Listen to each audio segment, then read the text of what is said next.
Hi all, welcome to Big Learning. എന്റെ പേര് ജിജി. നമ്മൾ ഇന്ന് നോക്കാൻ പോകുന്നത് ഫണ്ടമെന്റൽ റൈറ്റ്സ് ആണ്, മൗലിക അവകാശങ്ങളാണ് ഇന്ന് നമ്മൾ നോക്കാൻ പോകുന്നത്. അപ്പൊ എന്താണ് മൗലിക അവകാശങ്ങൾ എന്ന് ആദ്യം നമുക്ക് പറയാം, എന്നിട്ട് ക്ലാസ്സിലേക്ക് കിടക്കാം. അതായത് നമ്മളൊരു രാജ്യത്ത് ജീവിക്കുമ്പോൾ നമുക്ക് കിട്ടേണ്ട മൗലികമായിട്ടുള്ള അവകാശങ്ങൾ, ഏറ്റവും പ്രധാനപ്പെട്ട അവകാശങ്ങൾ, ആരാലും നിഷേധിക്കപ്പെടാത്ത കുറച്ച് അവകാശങ്ങളാണ് മൗലിക അവകാശങ്ങൾ എന്ന് പറയുന്നത്. ഓക്കെ, എന്തായിരുന്നു? നമ്മളിപ്പോ വീട്ടിലൊക്കെ ജീവിക്കുമ്പോൾ നമ്മുടെ വീട്ടിലൊക്കെ കുറച്ച് അവകാശങ്ങൾ ഉണ്ട് അല്ലെ? അതേപോലെ തന്നെ നമ്മൾ രാജ്യത്ത് ജീവിക്കുമ്പോൾ നമ്മുടെ രാജ്യത്ത് നമുക്ക് തരേണ്ട, നമ്മുടെ ഭരണകൂടം നമുക്ക് തരേണ്ട കുറച്ച് അവകാശങ്ങളാണ്. ഈ അവകാശങ്ങൾ ആരാലും നിഷേധിക്കാൻ പറ്റില്ല. ഒത്തിരി ലിമിറ്റേഷൻസ് ഉണ്ടാവും, പക്ഷെ ഈ അവകാശങ്ങൾ നമുക്ക് ഉറപ്പായിട്ടും ലഭിക്കേണ്ടതാണ്. അതാണ് മൗലിക അവകാശങ്ങൾ എന്ന് പറയുന്നത്. അതിനെക്കുറിച്ചാണ് നമ്മൾ ഇന്ന് ഡിസ്കസ് ചെയ്യാൻ പോകുന്നത് കേട്ടോ. അപ്പോ എക്സാം പോയിന്റ് ഓഫ് വ്യൂ നോക്കുകയാണെങ്കിൽ ഇപ്പൊ റെയിൽവേ പോലുള്ള എക്സാമുകൾക്കും SSC പോലുള്ള എക്സാമുകൾക്കൊക്കെ ഒത്തിരി, SSC മാത്രമല്ല PSC ഏത് കോമ്പറ്റേറ്റീവ് എക്സാംസിനാണെങ്കിലും ഫണ്ടമെന്റൽ റൈറ്റ്സ് എന്ന ധാരാളം ചോദ്യങ്ങൾ നമ്മൾ കണ്ടിട്ടുണ്ട്. അപ്പോ നമുക്ക് സ്റ്റാർട്ട് ചെയ്യാം. അപ്പൊ ഇവിടെ ആദ്യം പറയുന്നത്, ഈ ഫണ്ടമെന്റൽ റൈറ്റ്സ് എന്ന് പറയുന്നത് ഭരണഘടനയുടെ ഏത് ഭാഗത്താണ് ഉൾപ്പെട്ടിരിക്കുന്നത്? ഭരണഘടനയുടെ മൂന്നാമത്തെ ഭാഗത്തിലാണ് ഫണ്ടമെന്റൽ റൈറ്റ്സ് എന്ന് പറയുന്ന ഭാഗം ഉൾപ്പെട്ടിരിക്കുന്നത് കേട്ടോ. ഭരണഘടനയുടെ മൂന്നാമത്തെ ഭാഗത്തിലാണ് ഉൾപ്പെട്ടിരിക്കുന്നത് മനസ്സിലാക്കുക. ഓക്കെ, ഭരണഘടനയുടെ മൂന്നാമത്തെ ഭാഗത്തിലാണ് ഫണ്ടമെന്റൽ റൈറ്റ്സ് ഉൾപ്പെട്ടിരിക്കുന്നത്. അതാദ്യം നമ്മൾ മനസ്സിലാക്കേണ്ട വസ്തുതയാണ്. ഭരണഘടനയുടെ മൂന്നാമത്തെ ഭാഗത്തിലാണ് മൗലിക അവകാശങ്ങൾ ഉൾപ്പെട്ടിരിക്കുന്നത്. ഇനി അടുത്ത് നമ്മൾ നോക്കുവാണെങ്കിൽ ഈ മൗലിക അവകാശങ്ങൾ എങ്ങനെയുള്ളതാണ് എന്നാണ് നമ്മൾ നോക്കുന്നത്. നമ്മൾ പറഞ്ഞു മൂന്നാമത്തെ ഭാഗത്തിലാണ് മൗലിക അവകാശങ്ങൾ എഴുതുമ്പോൾ നോക്കിക്കേ, നോക്കിക്കേ, മൂന്ന് ഇവിടെ തന്നെ ഇൻഡയറക്റ്റ് ആയിട്ട് നമുക്ക് കാണും, മലയാളത്തിൽ എഴുതുമ്പോൾ കാണും കേട്ടോ. അങ്ങനെ ആലോചിച്ച് വെച്ചാലും മതി. ഇനി ഇത് ജസ്റ്റീഷ്യബിൾ ആണെന്ന് പറയുന്നുണ്ട്. എന്താ ജസ്റ്റീഷ്യബിൾ എന്ന് പറയുന്നത്? ന്യായവാദർഹമായത്, അതായത് കോടതി വഴി നേടിയെടുക്കാൻ സാധിക്കുന്നത്. ആരെങ്കിലും നമ്മുടെ മൗലിക അവകാശങ്ങൾ നിഷേധിക്കുകയാണെങ്കിൽ നമുക്ക് അങ്ങ് പോയി കേസ് കൊടുക്കാതെ, അതാണ് ജസ്റ്റീഷ്യബിൾ എന്ന് പറയുന്നത്, ന്യായവാദർഹമായത്. ഇപ്പോ നമ്മൾ നോക്കിക്കഴിഞ്ഞാൽ നമ്മൾ പലപ്പോഴും തർക്കമൊക്കെ വരുമ്പോ പറയും, അല്ലെങ്കിൽ നമ്മൾ കേട്ടിട്ടുണ്ടാവും, ഇപ്പൊ അയൽക്കാരൊക്കെ അടി ഉണ്ടാക്കുമ്പോൾ നമ്മൾ കേട്ടിട്ടുണ്ടാവും, നിന്നെ ഞാൻ അങ്ങ് സുപ്രീം കോടതിയിൽ പോയിട്ട് ശരിയാക്കി തരും. അങ്ങനെ എല്ലാ കേസിലും സുപ്രീം കോടതിയിൽ പോകാൻ പറ്റും? ഒരിക്കലും ഇല്ല. എല്ലാ കേസിലും സുപ്രീം കോടതിയിൽ പോകാൻ പറ്റില്ല.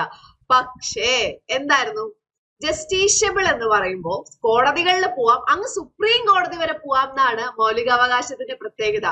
കാരണം എന്താ?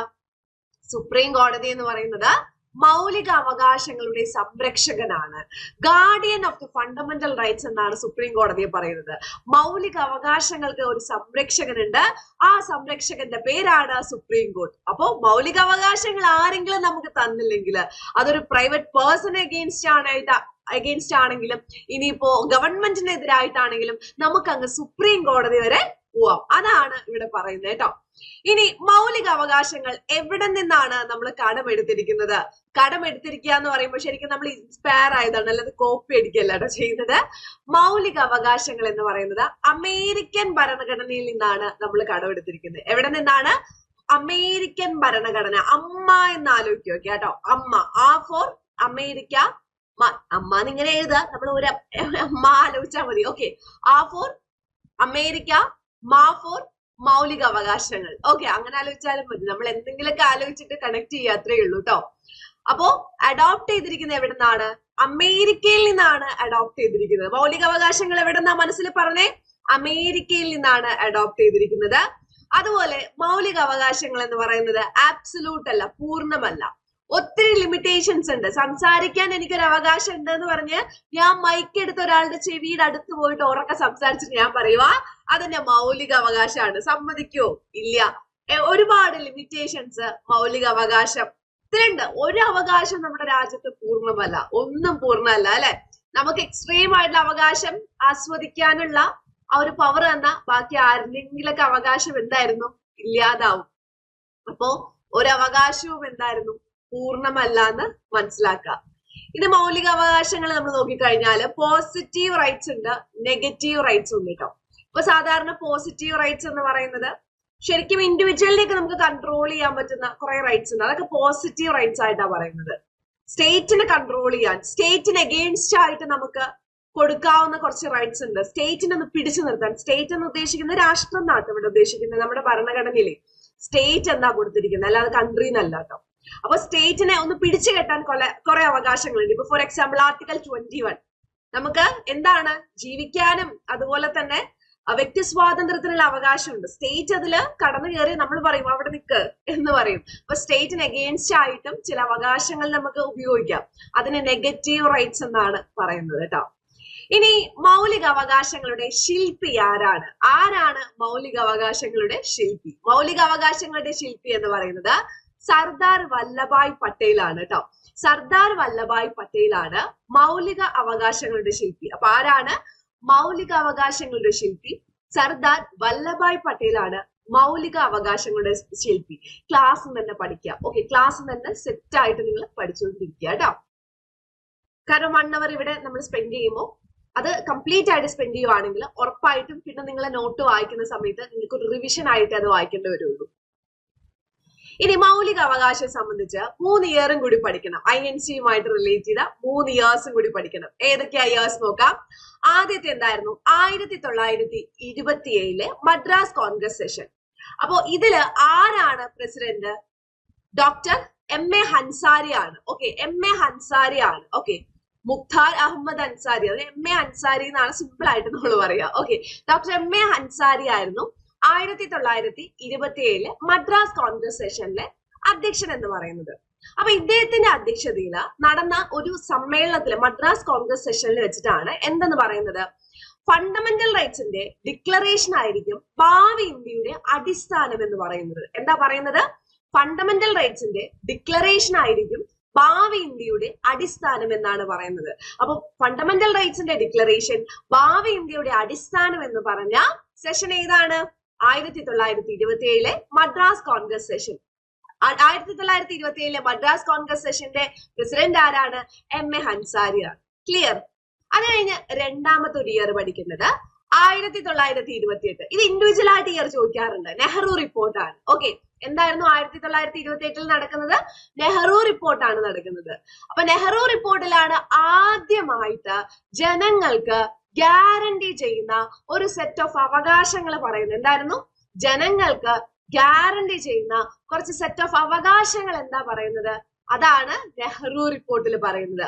അപ്പൊ നെഹ്റു റിപ്പോർട്ടിന്റെ ചെയർമാൻ ആരാണ് ചോദിച്ചിട്ടുണ്ട്. നെഹ്റു റിപ്പോർട്ടിന്റെ ചെയർമാൻ നമ്മൾ വിചാരിക്കും നമുക്ക് ഫസ്റ്റ് ജവഹർലാൽ നെഹ്റുവിന് ഓർമ്മ വരും. ആ നെഹ്റു ആണല്ലോ കുറച്ചും കൂടി നമുക്ക് പോപ്പുലർ അല്ലെ. അപ്പൊ ആ നെഹ്റുവിന് ഓർമ്മ വരും. പക്ഷെ അങ്ങനെയല്ല, പുള്ളിക്കാരൻ അതിലുണ്ടായിരുന്നു, സെക്രട്ടറി ആയിരുന്നു. നെഹ്റു റിപ്പോർട്ടിന്റെ ചെയർമാൻ ആരാണ് ചോദിച്ചു കഴിഞ്ഞാല് അത് മോത്തിലാൽ നെഹ്റു ആണ്. ഓക്കെ, നെഹ്റു റിപ്പോർട്ടിന്റെ ചെയർമാൻ ആരാണ്? മോത്തിലാൽ നെഹ്റു ആണ്, ജവഹർലാൽ നെഹ്റു അല്ലാട്ടോ. ഓർത്ത് വെക്കുക, അത് ചിലപ്പോ നമുക്ക് മറന്നു പോകുന്ന കാര്യമാണ്. നമ്മൾ വിചാരിക്കും മോത്തിലാൽ നെഹ്റു ആണോ? അല്ല, ആരാണ്? ജവഹർലാൽ നെഹ്റു ആണോ എന്ന് വിചാരിക്കും. അല്ല, ആരാണ്? മോത്തിലാൽ നെഹ്റു ആണ് വരുന്നത്. അങ്ങനെ രണ്ടാമത്തെ വർഷം പഠിച്ചോ 1928 നെഹ്റു റിപ്പോർട്ട് ജനങ്ങൾക്ക് ഗ്യാരണ്ടി ചെയ്യേണ്ട ഒരു സെറ്റ് ഓഫ് അവകാശങ്ങളുടെ അത് പ്രസന്റ് ചെയ്താണ് നെഹ്റു റിപ്പോർട്ടിലൂടെ. ഓക്കെ, ഇനി അടുത്തൊരു ഇയർ ആണ് 1931. 1931 കറാച്ചി കോൺഗ്രസ് സെഷൻ നടക്കുന്നത്. 1931 കറാച്ചി കോൺഗ്രസ് സെഷൻ. ആരാണ് ചെയർമാൻ? സർദാർ വല്ലഭായ് പട്ടേലാണ് ചെയർമാൻ. ആരാണ്? നമ്മുടെ ഫണ്ടമെന്റൽ റൈറ്റ്സിന്റെ ശില്പിയായിട്ടുള്ള സർദാർ വല്ലഭായ് പട്ടേലാണ് ഇതിന്റെ ചെയർമാൻ വരുന്നത്. ഓക്കെ, സർദാർ വല്ലഭായ് പട്ടേലാണ് ഇതിന്റെ ചെയർമാൻ ആയിട്ട് വരുന്നത്. ഇനി അതുപോലെ തന്നെ നമ്മൾ നോക്കേണ്ട മറ്റൊരു കാര്യം എന്തായിരുന്നു ഇവിടെ പറയുന്നത്? സർദാർ വല്ലഭായ് പട്ടേലാണ് ഇതിന്റെ ചെയർമാൻ. അത് ക്ലിയർ ആയിട്ട് നിങ്ങൾ മനസ്സിലാക്കുക. ഈ സെഷനിലൂടെ എന്താണ് ഏറ്റവും പ്രധാനപ്പെട്ട ഒരു തീരുമാനം എടുക്കുന്നത്? ഫണ്ടമെന്റൽ റൈറ്റ്സിന്റെ റെസൊല്യൂഷൻ പാസ്സാക്കുന്ന സെഷനാണ്. എന്തായിരുന്നു? ഫണ്ടമെന്റൽ റൈറ്റ്സിന്റെ റെസൊല്യൂഷൻ എന്ന് പറയുമ്പോൾ എന്താ? പ്രമേയം. ഫണ്ടമെന്റൽ റൈറ്റ്സിന്റെ പ്രമേയം പാസ്സാക്കുന്ന ഒരു കോൺഗ്രസ് സെഷനാണ് 1931 കറാച്ചി കോൺഗ്രസ് സെഷൻ. എന്തായിരുന്നു 1931 കറാച്ചി കോൺഗ്രസ് സെഷനിൽ നടക്കുന്നത്? ഫണ്ടമെന്റൽ റൈറ്റ്സിന്റെ റെസൊല്യൂഷൻ പാസ്സാക്കുന്ന കോൺഗ്രസ് സെഷനാണ്. അപ്പൊ അത് ക്ലിയർ ആയിട്ട് മനസ്സിലായോ? ക്ലിയർ ആയിട്ട് മനസ്സിലാക്കുക കേട്ടോ. ഇനി അടുത്ത് നമ്മൾ നോക്കുവാണെങ്കിൽ ഫണ്ടമെന്റൽ റൈറ്റ്സിനെ ആരൊക്കെ വിളിക്കും? ഇപ്പൊ നമ്മളെ പല പേരുകളും വിളിക്കൂല്ലേ? ഫ്രണ്ട്സിന്റെ ഇടയിൽ നമുക്കൊരു പേരാണ്, വീട്ടുകാർക്കിടയിലും കുടുംബക്കാർക്കിടയിലും പല പല പേരുകൾ നമുക്ക് ഉണ്ടാവും. ചിലർക്ക് ഒരു പേരേ ഉണ്ടാവുള്ളൂ, എന്നാലും കുറെ പേർക്ക് പല പല പേരുകൾ ഉണ്ടാവും. അതുപോലെ മൗലിക അവകാശങ്ങൾക്ക് കുറച്ച് പേരുകളുണ്ട്. എന്തൊക്കെയാ മൗലിക അവകാശങ്ങളുടെ പേരുകൾ നമുക്ക് നോക്കാം. Corner stone of Indian constitution. നമ്മുടെ ഇന്ത്യൻ കോൺസ്റ്റിറ്റ്യൂഷൻ എന്തായിരുന്നു? Corner stone. കോർണർ സ്റ്റോൺ എന്താ? മൂലക്കല്ല് എന്ന് പറയും അല്ലെ? മൂലക്കല്ല്. ഏറ്റവും ശക്തമായിട്ട് നമ്മൾ വീട്ടിലൊക്കെ മൂലക്കല്ല് വെക്കുന്ന, പ്രാർത്ഥിച്ചിട്ട് പൂജയൊക്കെ നടത്തും. എന്തിനാ? അത്രയും ഇമ്പോർട്ടന്റ് ആണ്. അതായത് മൗലിക അവകാശങ്ങൾ എന്ന് പറയുന്നത് ഭരണഘടനയിലെ ഏറ്റവും ഒഴിച്ചുകൂടാൻ പറ്റാത്ത വളരെ ഇമ്പോർട്ടന്റ് ആയിട്ടുള്ള ഒരു ഏരിയ ആണ് എന്നാണ് ഉദ്ദേശിക്കുന്നത്. അത് കഴിഞ്ഞ് ഇന്ത്യയുടെ Magna Carta, Magna Carta of India. അപ്പൊ എന്തായിരുന്നു മാഗ്ന കാർട്ട? മാഗ്ന കാർട്ട എന്തായിരുന്നു? 1215 ജോൺ രാജാവ് ഒപ്പുവെച്ച ഒരു അവകാശ പത്രികയാണ് മാഗ്ന കാർട്ട. അപ്പൊ ആ മാഗ്ന കാർട്ട എങ്ങനെയാണോ അതേപോലെ തന്നെയാണ് ഇന്ത്യയിലെ മൗലിക അവകാശങ്ങൾ എന്നാണ് ഇവിടെ പറയുന്നത് കേട്ടോ. അതാണ് ഇവിടെ പറയുന്നത്. അത് കഴിഞ്ഞ് പറയുന്നത് എന്തായിരുന്നു? ബിയോകോയൻസ് ഓഫ് ഫ്രീഡം. അതെന്താ? സ്വാതന്ത്ര്യത്തിന്റെ വിളക്കുകൾ. എന്തായിരുന്നു? സ്വാതന്ത്ര്യത്തിന്റെ വിളക്കുകൾ. ഇതൊക്കെ മൗലിക അവകാശങ്ങളെ പറയുന്ന പേരാണ്. എന്തൊക്കെയാ ഒന്നുകൂടി നമുക്ക് നോക്കാം. കോർണർ സ്റ്റോൺ ആണ്, നമ്മുടെ കോൺസ്റ്റിറ്റ്യൂഷൻ, ഭരണഘടനയുടെ ആണിക്കല്ലാണ്. ഇന്ത്യയുടെ മാഗ്ന കാർട്ടയാണ്. സ്വാതന്ത്ര്യത്തിന്റെ വിളക്കുകളാണ്. ആരാ ഇതൊക്കെ? ഇതെല്ലാം എന്താണ്? ഇതെല്ലാം നമ്മൾ നോക്കുവാണെങ്കിൽ മൗലിക അവകാശങ്ങളെ പറയുന്ന പേരുകളാണ്. കിട്ടിയെന്ന് വിചാരിക്കുന്നു കേട്ടോ. അടുത്തത് ഫണ്ടമെന്റൽ റൈറ്റ്സ്. ആർട്ടിക്കിൾ എത്രയാണ്? ആർട്ടിക്കിൾസ് ഏത് മുതൽ ഏതുവരെയാണ്? അപ്പൊ മിക്ക ആൾക്കാർക്കും ഫണ്ടമെന്റൽ റൈറ്റ്സ് എന്ന് പറയുമ്പോൾ ആലോചിക്കുന്ന ഒരു ആർട്ടിക്കിൾ എന്ന് പറയുന്നത് ഏതായിരുന്നു? 12 മുതൽ 35 വരെയാണ് അല്ലെ? 12 മുതൽ 35 വരെയാണ് ഫണ്ടമെന്റൽ റൈറ്റ്സുമായിട്ട് റിലേറ്റ് ചെയ്യുന്ന ആർട്ടിക്കിൾസ്. എത്ര മുതലാണ്? 12 മുതൽ 35 വരെയാണ്.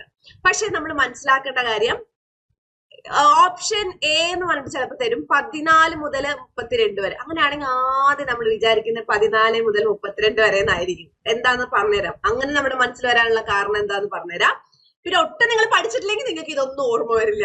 ഓക്കെ, കുറച്ച് കുറച്ച് ജസ്റ്റ് ഒന്ന് നോക്കിയവർക്കാണ് ഇങ്ങനെയുള്ള കൺഫ്യൂഷൻ ഒക്കെ ഉണ്ടാവുന്നത്. ഓക്കെ, അപ്പൊ നമ്മൾ ഒന്നില്ലെങ്കിൽ നന്നായി സെറ്റ് ആയ അവർക്ക് കൺഫ്യൂഷൻ ഉണ്ടാവില്ല, ഒന്നില്ലെങ്കിൽ ഒന്നും അറിഞ്ഞില്ലെങ്കിലും കൺഫ്യൂഷൻ ഉണ്ടാവില്ല. പകുതി നോക്കുമ്പോഴാണ് പ്രശ്നം വരുന്നത്. അപ്പൊ ഫണ്ടമെന്റൽ റൈറ്റ്സുമായിട്ട് ബന്ധപ്പെട്ട ആർട്ടിക്കിൾസ് ഏതാന്ന് ചോദിച്ചു കഴിഞ്ഞാല് ഏതാണ്? 12 മുതൽ 35. ഇപ്പൊ തന്നെ പഠിക്കണം കേട്ടോ. 12 മുതൽ 35 വരെയാണ് മൗലിക അവകാശങ്ങളുമായിട്ട് ബന്ധപ്പെട്ട ആർട്ടിക്കിൾസ്. 12 മുതൽ 35 വരെയാണ്. ഇനി ഫണ്ടമെന്റൽ റൈറ്റ്സുമായിട്ട് റിലേറ്റ് ചെയ്ത് വരുന്ന ആർട്ടിക്കിൾ നമ്മൾ പറഞ്ഞു 12 മുതൽ 35 വരെയാണ്. ഏതൊക്കെ ആർട്ടിക്കിൾസ് നോക്കിയാലോ? ആദ്യം പറയുന്നത് ആർട്ടിക്കിൾ 12 ആണ് നമ്മൾ നോക്കാൻ പോകുന്നത്. ആർട്ടിക്കിൾ 12 ആണ് സ്റ്റേറ്റിന്റെ ഡെഫിനിഷൻ പറയുന്നത്. നമ്മൾ നേരത്തെ പറഞ്ഞു അല്ലെ, ഭരണഘടനയിൽ കൺട്രി എന്നൊന്നും പറയുന്നില്ല. എന്താ പറയുന്നത്? സ്റ്റേറ്റ് എന്നാണ് പറയുന്നത്. ഭരണഘടനയിൽ പറയുന്ന സ്റ്റേറ്റ്, അതിന്റെ കറക്റ്റ് മലയാളം നമ്മൾ നോക്കുമ്പോൾ സംസ്ഥാനം എന്ന് നമ്മൾ ആലോചിക്കുമെങ്കിലും രാഷ്ട്രം എന്നാണ് ശരിക്കും അതിന്റെ മീനിങ് വരുന്നത്. അപ്പോ സ്റ്റേറ്റ് എന്താണ്? ഭരണഘടനയിൽ മെൻഷൻ ചെയ്തിട്ടുള്ള, ഇടക്കിടക്ക് മെൻഷൻ ചെയ്യുന്ന സ്റ്റേറ്റിന്റെ അർത്ഥം എന്താണ് എന്നാണ് ആർട്ടിക്കിൾ 12 പറയുന്നത്. എന്താ സ്റ്റേറ്റിന്റെ അർത്ഥം? നമുക്ക് നോക്കാം. The government and parliament of India. നമ്മുടെ രാജ്യത്തെ ഗവൺമെന്റ്, നമ്മുടെ രാജ്യത്തെ പാർലമെന്റ്, നമ്മുടെ സ്റ്റേറ്റിലെ ലെജിസ്ലേച്ചർ നിയമസഭ, അതുപോലെ തന്നെ സ്റ്റേറ്റ് ഗവൺമെന്റ്, നമ്മുടെ ലോക്കൽ അതോറിറ്റീസ്, അതുപോലെ തന്നെ നമ്മുടെ ഗവൺമെന്റിന്റെ കൺട്രോളിൽ വരുന്ന ബാക്കിയുള്ള എല്ലാ അതോറിറ്റീസും മറ്റെല്ലാ കാര്യങ്ങളും എന്തായിരുന്നു? സ്റ്റേറ്റിന്റെ അണ്ടറിലാണ് വരുന്നത്. അപ്പൊ സ്റ്റേറ്റ് എന്ന് പറയുമ്പോൾ ജസ്റ്റ് ഒരു ലാൻഡ് എന്ന് മാത്രമല്ല ഉദ്ദേശിക്കുന്നത്. അവിടുത്തെ government, union government, state government, local authorities, parliament, state legislative assembly, അതുപോലെ തന്നെ ബാക്കിയുള്ള അതോറിറ്റീസ് എല്ലാം എന്തായിരുന്നു? ഈ സ്റ്റേറ്റ് എന്ന് പറയുന്ന സിംഗിൾ വേർഡിന് കീഴെയാണ് വരുന്നത്. അതാണ് ആർട്ടിക്കിൾ 12 പറയുന്നത്. ഇനി അടുത്തത്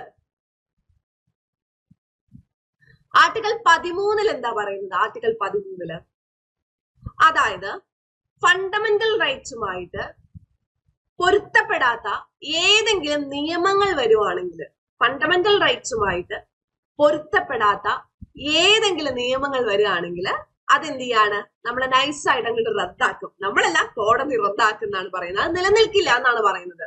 ഫണ്ടമെന്റൽ റൈറ്റ്സിന് എഗെയിൻസ്റ്റ് ആയിട്ട് എന്തെങ്കിലും നിയമങ്ങൾ വരുവാണെങ്കിൽ, ഫണ്ടമെന്റൽ റൈറ്റ്സിന് കോൺട്രറി ആയിട്ട് ഏതെങ്കിലും നിയമങ്ങൾ വരുവാണെങ്കിൽ അത് നിലനിൽക്കില്ല എന്നാണ് ആർട്ടിക്കിൾ 13 പറയുന്നത്. കോടതി അവിടെ ഇടപെടും. അങ്ങനെ കോടതി ഇടപെടുന്നതിനെയാണ് നമ്മൾ എന്ത് വിളിക്കുന്നത്, ജുഡീഷ്യൽ റിവ്യൂ അല്ലെങ്കിൽ ജുഡീഷ്യൽ അവലോകനം എന്ന് പറയുന്നത്. ഒരു നിയമം വന്നു, അത് ഭരണഘടനാ വിരുദ്ധമാണെങ്കിൽ കോടതിക്ക് ഇടപെടാം. കോടതി പറയും അത് അത് തെറ്റാണ്, അത് റദ്ദാക്കിക്കോളൂ എന്ന് കോടതി പറയും. അതിനെയാണ് എന്ത് വിളിക്കുന്നത്, ജുഡീഷ്യൽ റിവ്യൂ എന്ന് വിളിക്കുന്നത്. അപ്പൊ ആർട്ടിക്കിൾ 13 എന്തായിരുന്നു, ജുഡീഷ്യൽ റിവ്യൂ ആണ്. കിട്ടിയോ? ആർട്ടിക്കിൾ 13 ജുഡീഷ്യൽ റിവ്യൂ ആണ്. ഓക്കെ, അടുത്തത് നമ്മുടെ ഫണ്ടമെന്റൽ റൈറ്റ്സ് എന്ന് പറയുന്നത് 6 എണ്ണമാണ് ഉള്ളത്. ഫണ്ടമെന്റൽ റൈറ്റ്സ് എത്രയാണ്, 6 എണ്ണമാണ് ഉള്ളത്. എന്തൊക്കെയാന്ന് നമുക്ക് നോക്കാം. 6 സെറ്റ് ആയിട്ട് വെച്ചിരിക്കുകയാണ്.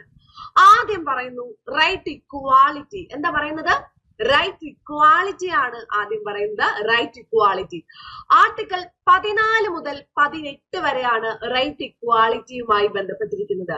ഏതാണ്, ആർട്ടിക്കിൾ 14 മുതൽ 18 വരെയാണ് റൈറ്റ് ഇക്വാലിറ്റിയുമായി ബന്ധപ്പെട്ടിരിക്കുന്നത്. അടുത്ത് പറയുന്നു right to freedom. Right to freedom article 19 മുതൽ 22 വരെയാണ് റൈറ്റ് ടു ഫ്രീഡവുമായി ബന്ധപ്പെട്ടിരിക്കുന്നത്. ആർട്ടിക്കിൾ 19 മുതൽ 22 വരെ. അടുത്തത് റൈറ്റ് അഗെയിൻസ്റ്റ് എക്സ്പ്ലോയിറ്റേഷൻ, ചൂഷണത്തിനെതിരായിട്ടുള്ള അവകാശം 23ഉം 24ഉം. ചൂഷണത്തിനെതിരായിട്ടുള്ള അവകാശം ആർട്ടിക്കിൾസ് ഏതാണ്, 23ഉം 24ഉം. ഇനി അടുത്തത് right to freedom of religion. ഏതായിരുന്നു ആർട്ടിക്കിൾ വരുന്നത്, 25 മുതൽ 28 വരെ. മതസ്വാതന്ത്ര്യത്തിനുള്ള അവകാശം, മതസ്വാതന്ത്ര്യത്തിനുള്ള അവകാശമാണ് 25 മുതൽ 28 വരെ വരുന്നത്. മതസ്വാതന്ത്ര്യത്തിനുള്ള അവകാശം എന്തായിരുന്നു, 25 മുതൽ 28 വരെയാണ് മതസ്വാതന്ത്ര്യത്തിനുള്ള അവകാശം വരുന്നത്. 25 മുതൽ 28 വരെയാണ് വരുന്നത്. അടുത്തത് കൾച്ചറൽ ആൻഡ് എഡ്യൂക്കേഷണൽ റൈറ്റ്സ് 29ഉം 30ഉം ആണ് വരുന്നത്. എന്താ വരുന്നത്, കൾച്ചറൽ ആൻഡ് എഡ്യൂക്കേഷണൽ റൈറ്റ്സ് എന്താ വരുന്നത്, 29ഉം 30ഉം ആണ്. കൾച്ചറൽ ആൻഡ് എഡ്യൂക്കേഷണൽ റൈറ്റ്സ് 29ഉം 30ഉം ആണ് വരുന്നത്, അല്ലെ. സാംസ്കാരികവും വിദ്യാഭ്യാസപരമായിട്ടുള്ള അവകാശം 31 ഡിലീറ്റ് ചെയ്തു. അതെന്താന്ന് പറയാം. അടുത്തത് 6ാമത്തെ അവകാശമാണ് കോൺസ്റ്റിറ്റ്യൂഷണൽ റെമഡീസ്, ഭരണഘടനാപരമായ പരിഹാരത്തിനുള്ള അവകാശം. കോൺസ്റ്റിറ്റ്യൂഷണൽ റെമഡീസ് ആർട്ടിക്കിൾ 32 വരുന്നത്. ഇതെന്തിനാ ഇങ്ങനെ ഓരോ സെറ്റ് ആയിട്ട്, ഇല്ലെങ്കിൽ ആർട്ടിക്കിളിനെ എന്തിനാ ഒരുമിച്ച് വെച്ചിരിക്കുന്നത്? ഇപ്പൊ നമ്മള് ക്ലാസ്സിലൊക്കെ, നമ്മൾ സ്കൂളിലൊക്കെ പഠിക്കുന്ന സമയത്ത്, അല്ലെ, പിന്നെയും മുതിർന്ന് വരുമ്പോ കുറച്ച് കുറവായിട്ട് വരും ചിലപ്പോ ചില ആൾക്കാർക്ക്. സ്കൂളിലൊക്കെ പഠിക്കുന്ന സമയത്ത് ഒരേ സ്വഭാവമുള്ള ആൾക്കാർ എന്താണ് ഓരോ ബെഞ്ചിൽ, ഇപ്പൊ ലാസ്റ്റ് ബെഞ്ച്, ബാക്ക് ബെഞ്ചേഴ്സ് എന്നൊക്കെ പറയുമ്പോൾ നമുക്കറിയാം ഒരു വൈബ് എങ്ങനെയാണ്, മിഡിലുള്ള ആൾക്കാർ എങ്ങനെയാണ്, ഫസ്റ്റ് ബെഞ്ചിലുള്ള ആൾക്കാർ എങ്ങനെയാണ്. സ്വഭാവത്തിനനുസരിച്ച് ഓരോ ബെഞ്ചിൽ കയറി അങ്ങനെ ഇരിക്കും, അല്ലെ. കുറച്ചുകൂടി മുതിർന്നു കഴിഞ്ഞാൽ ചിലപ്പോൾ അത് അങ്ങനെ ആയിരിക്കില്ല. കുറച്ചുകൂടി മുതിർന്നു കഴിഞ്ഞാൽ ഹൈറ്റ് അനുസരിച്ചും അങ്ങനെയൊക്കെ ടീച്ചർമാരൊക്കെ ഇരുത്തും, ബെഞ്ച് റൊട്ടേഷനും കാര്യങ്ങളൊക്കെ വരും. അല്ലെങ്കിൽ എന്തായിരുന്നു, നോർമലി സ്വഭാവത്തിനനുസരിച്ച് നമ്മളുടെ വൈബിനോട് സെറ്റ് ചെയ്തിരുന്നവരാണ് ഓരോ ഗ്യാങ് ആയിട്ട് മാറുന്നത്. അപ്പൊ അതേപോലെ തന്നെ ഇക്വാലിറ്റിയുമായിട്ട് ബന്ധപ്പെട്ടതാണ് 14 മുതൽ 18 വരെ. സ്വാതന്ത്ര്യവുമായി ബന്ധപ്പെട്ടതാണ് 19 മുതൽ 22 വരെ. എക്സ്പ്ലോയിറ്റേഷനെതിരായിട്ടാണ് 23 മുതൽ 24 വരെ. അതുപോലെ മതപരമായിട്ടുള്ള അവകാശങ്ങളെ കുറിച്ചാണ് 25 മുതൽ 28 വരെ പറയുന്നത്. സാംസ്കാരികവും വിദ്യാഭ്യാസപരമായിട്ടുള്ള അവകാശമാണ് 29, 30 പറയുന്നത്. 32 പറയുന്നു ഭരണഘടനാപരമായ പരിഹാരത്തിനുള്ള അവകാശം. അപ്പൊ ഇങ്ങനെയാണ് 6 അവകാശങ്ങൾ. അപ്പൊ നമുക്ക് ഇപ്പോ 6 മൗലിക അവകാശങ്ങളാണുള്ളത്. പക്ഷെ നേരത്തെ നമ്മൾ നോക്കിക്കഴിഞ്ഞാല് നമുക്ക് 7 മൗലിക അവകാശങ്ങളാണ് നേരത്തെ ഉള്ളത്. അപ്പൊ നേരത്തെ നമുക്ക് നോക്കിക്കഴിഞ്ഞാൽ എത്ര അവകാശങ്ങളുണ്ട്? 7 മൗലിക അവകാശങ്ങളാണ് നേരത്തെ ഉണ്ടായിരുന്നത്. കാരണം 31 ക്യാൻസൽ ചെയ്തു എന്ന് പറഞ്ഞില്ലേ? 31 മാത്രമല്ല 19 എഫും ക്യാൻസൽ ചെയ്തിട്ടുണ്ട്. അപ്പൊ ഇത് right to property, okay, property right അല്ലെങ്കിൽ റൈറ്റ് ടു പ്രോപ്പർട്ടിയുമായിട്ട് ബന്ധപ്പെട്ടതാണ്. ഓക്കെ, റൈറ്റ് ടു പ്രോപ്പർട്ടിയുമായിട്ട് ബന്ധപ്പെട്ടിട്ടാണ് വരുന്നത്. Okay, right to property. അപ്പൊ റൈറ്റ് ടു പ്രോപ്പർട്ടിയുമായിട്ട് റിലേറ്റ് ചെയ്ത ആ ഒരു അവകാശം മൗലിക അവകാശമായിട്ടായിരുന്നു ഉണ്ടായിരുന്നത്. ഈ മൗലികാവകാശം എന്തായിരുന്നു? നമ്മള് മൊറാർജി ദേശായി ഗവൺമെന്റിന്റെ കാലഘട്ടത്ത് 44ാമത്തെ ഭരണഘടനാ ഭേദഗതി അനുസരിച്ച് 1978 മൗലിക അവകാശങ്ങളിൽ നിന്ന് എടുത്തു മാറ്റുകയാണ് ചെയ്യുന്നത്. 31ലും 19 ക്ലോസ് 1 എഫിലും ഉണ്ടായിരുന്ന ആ ഒരു റൈറ്റ് ടു പ്രോപ്പർട്ടി എന്ന് പറയുന്ന അവകാശം എടുത്ത് മൗലിക അവകാശങ്ങളിൽ നിന്ന് മാറ്റി മൂന്നാമത്തെ ഭാഗത്ത് നിന്ന് മാറ്റി എത്രാമത്തേൽ കൊണ്ടിടുവാണ്? Part 12. Okay, part 12 article 300A, part 12 article 300A കൊണ്ടിടുവാണ് ചെയ്യുന്നത്. ഓക്കെ, 300A 300A പാർട്ട് 12 കൊണ്ടിടുവാണ് ചെയ്യുന്നത്. ഓക്കെ, പാർട്ട് 12 കൊണ്ടിടുവാണ് ചെയ്യുന്നത്. അപ്പൊ അത് ക്ലിയർ ആയിട്ട് മനസ്സിലാക്കുക. ഓക്കെ, അത് ക്ലിയർ ആയിട്ട് മനസ്സിലാക്കുക. ഇനി ഈ പാർലമെന്റിന് മാത്രമാണ് മൗലിക അവകാശങ്ങൾ ഭേദഗതി ചെയ്യാനുള്ള അവകാശമുള്ളൂ. അതും കൂടി മനസ്സിലാക്കുക. ആർക്കാണ് അവകാശമുള്ളൂ? പാർലമെന്റിന് മാത്രമാണ് അവകാശമുള്ളൂ കേട്ടോ. അതും കൂടിയിട്ട് ക്ലിയർ ആയിട്ട് മനസ്സിലാക്കുക. അപ്പൊ നമ്മൾ പറഞ്ഞു ആദ്യം 7 എണ്ണമാണ് ഉണ്ടായിരുന്നത്. 44ാമത്തെ ഭരണഘടനാ ഭേദഗതിയിലൂടെ മൊറാർജി ദേശായി ഗവൺമെന്റിന്റെ കാലഘട്ടത്ത് റൈറ്റ് ടു പ്രോപ്പർട്ടി റൈറ്റ് എന്ന് പറയുന്നത്, സ്വത്തവകാശം എന്ന് പറയുന്നത് ഏതിലേക്കാക്കി? 300A part 12ലേക്കാക്കി. അപ്പൊ സ്വത്തവകാശം എന്ന് പറയുന്നത് എന്തായിരുന്നു? ഇപ്പൊ ഒരു മൗലിക അവകാശമല്ല, ഇപ്പൊ ഒരു നിയമപരമായിട്ടുള്ള അവകാശമാണ്. ഇപ്പൊ ഒരു എന്തായിരുന്നു? ലീഗൽ റൈറ്റ് ആണ് എന്നാണ് പറയുന്നത്. ഒരു ലീഗൽ റൈറ്റ് ആയിട്ട് മാറ്റി സ്വത്തവകാശം എന്നുള്ളത്. ക്ലിയർ ആണല്ലോ? ഇതുവരെ ക്ലിയർ ആണല്ലോ? ഇനി നമ്മള് മൗലിക അവകാശങ്ങളുടെ കോറിലേക്ക് കടക്കാൻ പോവാണ്. ആദ്യത്തെ മൗലിക അവകാശം നമ്മൾ പറഞ്ഞു 6 എണ്ണാണുള്ളത്. അതിൽ ആദ്യത്തെ അവകാശം എന്തായിരുന്നു? റൈറ്റ് ടു ഇക്വാളിറ്റി, സമത്വത്തിനുള്ള അവകാശം, തുല്യതയ്ക്കുള്ള അവകാശം എന്നൊക്കെയാണ് റൈറ്റ് ഇക്വാളിറ്റി പറയുന്നത്. ആർട്ടിക്കിൾ 14 മുതൽ 18 വരെയാണ് റൈറ്റ് ഇക്വാളിറ്റിയുമായി ബന്ധപ്പെട്ടിരിക്കുന്നത്. സമത്വത്തിനുള്ള അവകാശവുമായി ബന്ധപ്പെട്ടിരിക്കുന്നത് എത്രയാ? ആർട്ടിക്കിൾ 14 മുതൽ 18 വരെയാണ് അല്ലെ. 14 മുതൽ 18 വരെ സമത്വവുമായി ബന്ധപ്പെട്ടിരിക്കുന്നു. ഇനി ഓരോ ആർട്ടിക്കിൾ വീതം നമുക്ക് നോക്കിയാലോ. ആദ്യം പറയുന്നത് ആർട്ടിക്കിൾ 14 ആണ്. എന്താ പറയുന്നത്? The state shall not deny. ഇവിടെ സ്റ്റേറ്റ് എന്താന്ന് ഓർമ്മയുണ്ടല്ലോ, നമ്മൾ ആർട്ടിക്കിൾ 12 പഠിച്ച സ്റ്റേറ്റ് അല്ലെ. The state shall not deny to any person. ഒരാൾക്കും എന്തില്ല? Equality before law. ആർക്കും, എല്ലാവരും എന്തായിരുന്നു? നിയമത്തിന് മുൻപിൽ ഒരേപോലെയാണ്. Or the equal protection of the laws within the territory of India. അതായത് എല്ലാവരും നിയമത്തിന്റെ മുൻപിൽ ഒരേപോലെയാണ്. എല്ലാവർക്കും നിയമം തുല്യ സംരക്ഷണം നൽകും നമ്മുടെ ഇന്ത്യയുടെ ടെറിട്ടറിന്റെ ഉള്ളില്. അത് സ്റ്റേറ്റ് ഡിനൈ ചെയ്യില്ല. ഷാൾ നോട്ട് ഡിനൈ എന്നാണ് പറയുന്നത്. സ്റ്റേറ്റ് അത് ഡിലേ ചെയ്യില്ല. എല്ലാവർക്കും നിയമത്തിന്റെ മുൻപിൽ എല്ലാവരും ഒരേപോലെയാണ്. നിയമം എല്ലാവർക്കും തുല്യ പരിരക്ഷ നൽകും. അപ്പൊ ഇവിടെ പറയുന്നുണ്ട് എന്തിന്റെ പേരിലാണ് സ്റ്റേറ്റ് ഡിനൈ ചെയ്യാത്തത്?